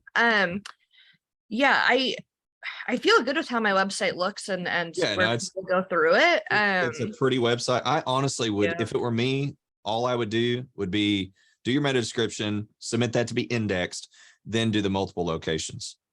So work on that. And I do need to get to Becky. I have maybe like maybe 15 minutes. So I want to go ahead and switch over to Becky because she's been so patient. So I know we got a few things to cover. So work on those things. Get your form to where it's showing you who's inquiring from where to though. Right. Does this page look okay though, as far as the inquiry? Is there anything right off the bat that you would change about that? This is just the contact page that people see. No, I don't think there's nothing that, usually where people get hung up is they're like, well, even like estimated photography budget. That's one that I'm like, I wouldn't include it. If you know their venue, then we do have this. Then, so we have, you generally know their budget. If you know their venue. That's okay. That's a decent. So take out the budget. It's just been a good tool for me, the budget thing, because sometimes people put in at like $1,000 and then I'm like, okay, like I know right off the bat that it's not necessarily up my Some alley. of those people might be willing to spend like $6,000 though. I know. And I need to do a booking workshop with Roy to see how to get them there, because I feel like a lot of people that send in inquiries are right below my budget line and I want to know how to bump them up to where I'm at. Yeah. Well, let's connect. Like, I don't want to rush you, but I have to get to Becky. I get you. If I had more time, I would, but I gotta switch over. But take into account those things. Watch that video. That's literally your best next step. Cool. Sounds like a plan. Thank you. Awesome. Glad we were able to connect here despite the missing charger. I like raced in. My boyfriend had it in his car. I was like, I need you to unlock it. Yeah, no, I get it. But I'm glad you made it safely. Good, yeah. Becky, do we have you? I'm here. What's up? Hi. Not a whole lot. Good to hear from you. Okay, so how's the wedding stuff and portrait stuff and all the weird stuff that we need to figure out how in the world Google is thinking? Oh, it's all right. So far, I mean, nothing. So I'm watching everything. People are landing on my page. My rankings for my keywords haven't really shifted much. So for the last 2 weeks or whatever they've been pretty consistent between that like 20 and 40 mark for all of the pages. It's so where are you ranking for the portrait or it was family photography, right? Yeah, the best one, let me open it up, is the best one I believe is 19, and that's children's photography. But the majority are like, I think the next is like 29, and then they're in the 30s. And those kind of showed up and now they're hanging out there, right? Yeah. Okay. What about for the wedding stuff? Around the same. So I think the weddings are actually doing slightly better. Let me see. So yeah, they're doing much. Oh, I guess I haven't checked this today. Usually I check them like daily. They're doing really, really well. Oh no, those are impressions. I'm lying. I was like, wow, that's a huge improvement. No, okay, so they're on the same mark. Let me You want filter screen share? these. Sure. Oh, screen 2.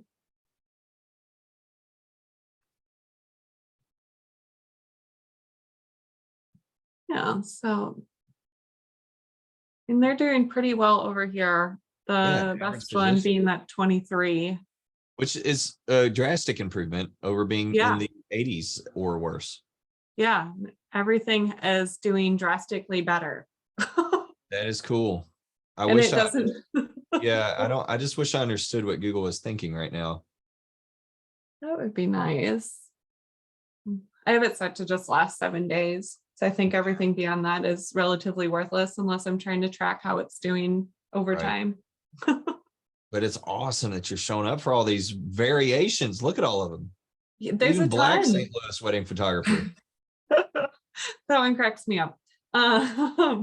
Yeah, no, they're doing really well. The family page is doing well. I have a location one for Minnesota, and that one might change because I had the slug as Minneapolis wedding photographers, but it should have been Minnesota wedding photographers. So I've switched that, and I'm waiting to see how that's going to do now that it's indexed. But yeah, all of them have been doing really well. But most of my impressions are coming from a blog. Okay. Well, so we're like, what? Are we 2 weeks into this? Like this change? Somewhere around there. Maybe a week and a half?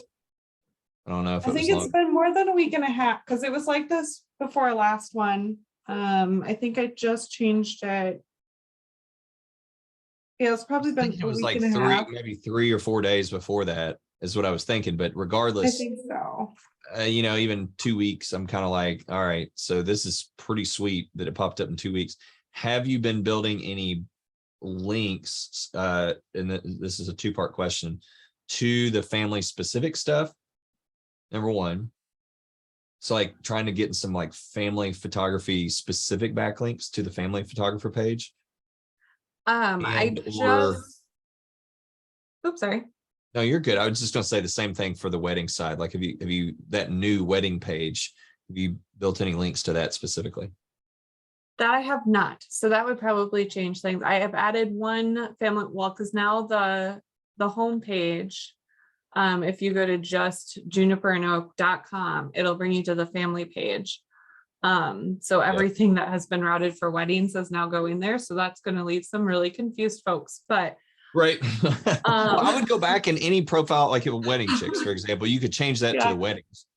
Oh, that would be, I need to go do that. Yeah, I think that would maybe be the only thing I recommend for you right now, because the fact that, you know, again, maybe it's been like 2 weeks and you're like on almost page 2 for some of these. Yeah.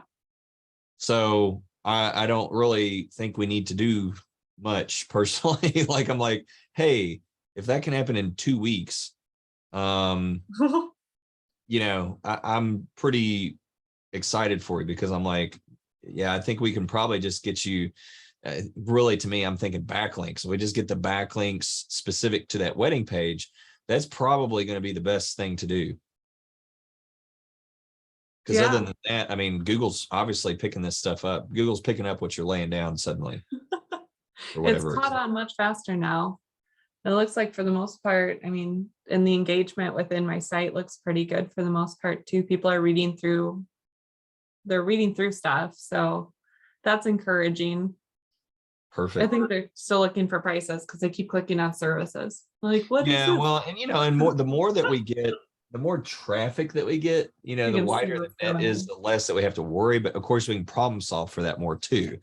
So my thinking is, that's why I say back to the backlinks, because I'm like, hey, let's get this page ranking high. We get more of a sample set, and then we can start, you know, kind of diving deep on exactly what we need to get you to do on your site, if anything, at that point. Sometimes just getting more traffic kind of fixes it, because like maybe the people, it's like maybe somebody finding you on page 2 or 3 right now, like they might be pouring their milk before their cereal, right? Like they might be a little bit backwards. So who knows if we can really trust what we're seeing so far.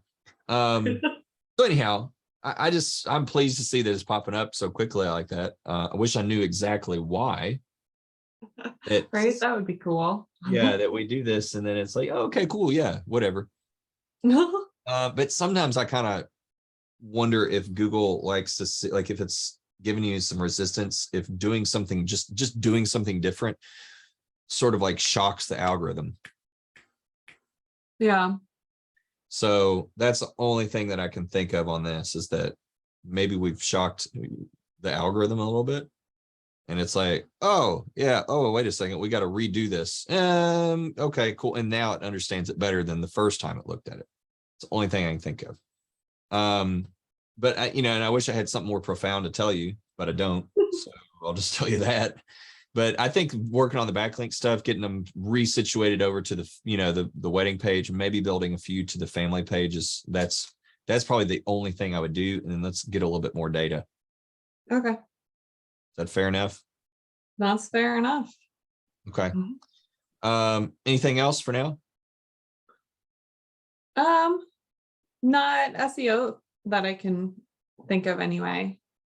I think I asked question, but it was more of the inquiry to booking related. Because I asked Roy when I was in the session with him on Thursday if he knew anything about how to design packages or pricing based more on like a session fee and like portrait types. Oh yeah. But it's like, yeah, that's not my jam. I was like, that's totally understandable. Yeah. So for that, and I'm trying to get my mouse has stopped working for me for some reason. I don't know if it's like sucked up a staple or what is going on with it, but so if you see me messing with this, it's just because I would really like it to work, because it makes life easier. Yeah, the session fee stuff, I mean, the best models that I like when it comes to that kind of stuff, just based on, because I've worked with family photographers, I tend to think what works the best and the most efficient is to have something like $600 session, something like a session fee. And most photographers I know that are doing that, maybe you get like so many digitals, but then they can do prints on top. And a lot of those people aim to get anywhere from like $1,500 to $3,000 average sale. Yeah. Total, after the prints and everything are done with. So, you're selling the prints at a marked up price, but it's because they're custom and, printed at a professional lab, and you can do all the custom retouching, all that kind of stuff. So just making sure that you frame it where they see the value in that. Because if you think about it, like if you can get an average family sale of, gosh, even $1,500, like it's pretty good return on how much time you had to spend, more than likely. So, in terms of packages, though, my mouse is now working. Yay. In terms of the way you structure those sorts of packages, I will say that I know people, I think they do some different packages, but like generally they're almost doing like just having like the sitting fee, and then you get the basic, you get this many digitals, and then just almost doing like an IPS model with it. Yeah. Almost not even necessarily having packages, just here's the one thing, the sitting fee, the basic stuff you get, and then the upgrades. Okay. Here's what we offer, and then kind of go from there. Yeah, but I'm not saying that I'm the master at that. I just work with a bunch of people that do that kind of stuff. But if it's helpful, even like, and just feel free to message me. Maybe I can even connect you with a few other family photographers, and they may be even willing to work through that. Or even feel free to post in the group too. Like, hey, any other family photographers mind sharing, some resources for me, specifically pricing. The sales stuff, in terms of like how you handle a sale and how you respond to inquiries, that's still pretty much all going to be the same deal. Yeah. But the ins and outs, I just tend to opt for simplicity. No matter what it is, I'm like, I wouldn't overcomplicate it. But the photographers I know that seem to be making the best money with family stuff are doing that sitting fee, having a higher, $600, $700, $800, or even $900 sitting fee, and then they're selling upgrades on the back end. Yeah. And you can even do so much as like, now you've got tools like Fundy, there's other ones where you can take a picture of a wall and design their wall for them. So super you slick. could, what'd you say? They're super slick. Yeah. So, I mean, like you could literally offer that as an add-on service, like for X amount of dollars, I will come to your house, take a picture, and we will literally design your entire wall for you. You know, you can you can put the pictures on the wall and the program and everything. And that could be, I think that in it, because it could be, you know, $250 or whatever to come out. And then essentially you're just building that wall for them. And it could be as simple as, you know, 3 prints or 15 prints or whatever, you know, 15 frames. And that could really quickly turn into some big money, actually. Yeah. So I like that. And I debated on doing that with wedding. We had somebody that wanted us to do that, and I just didn't do it because I, you know, I can't do everything what I've found. So I didn't There's do only it. so much time. But I was like, I probably could get this person to spend $10,000 just on me putting prints in their house, like pretty easily. So anyhow, I do got to get going because I got to do this live stream. Work on that backlink stuff. Please keep me updated. I want to keep the ball rolling on this. Okay. Yeah, sounds good. Awesome. Let me know if you got any updates in the meantime, though. Okay, Becky. Curious to see what all happens. All right. See y'all. Have a good rest of the day. Thanks for everyone being here. Until next time. Bye.